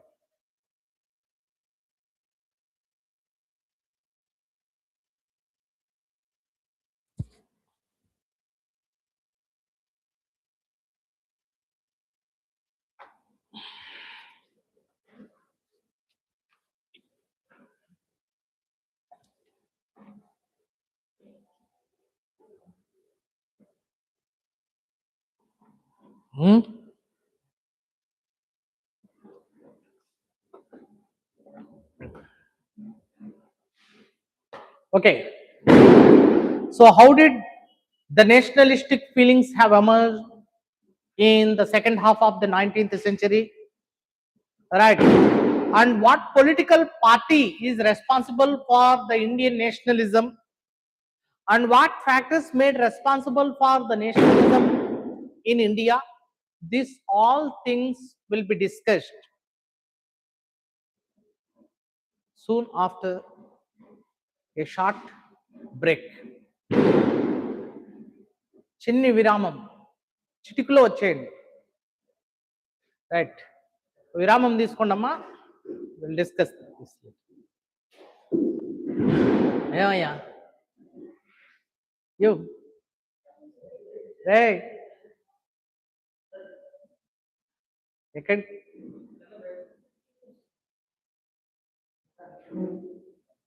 Books అక్కడ పెట్టేసి take a break.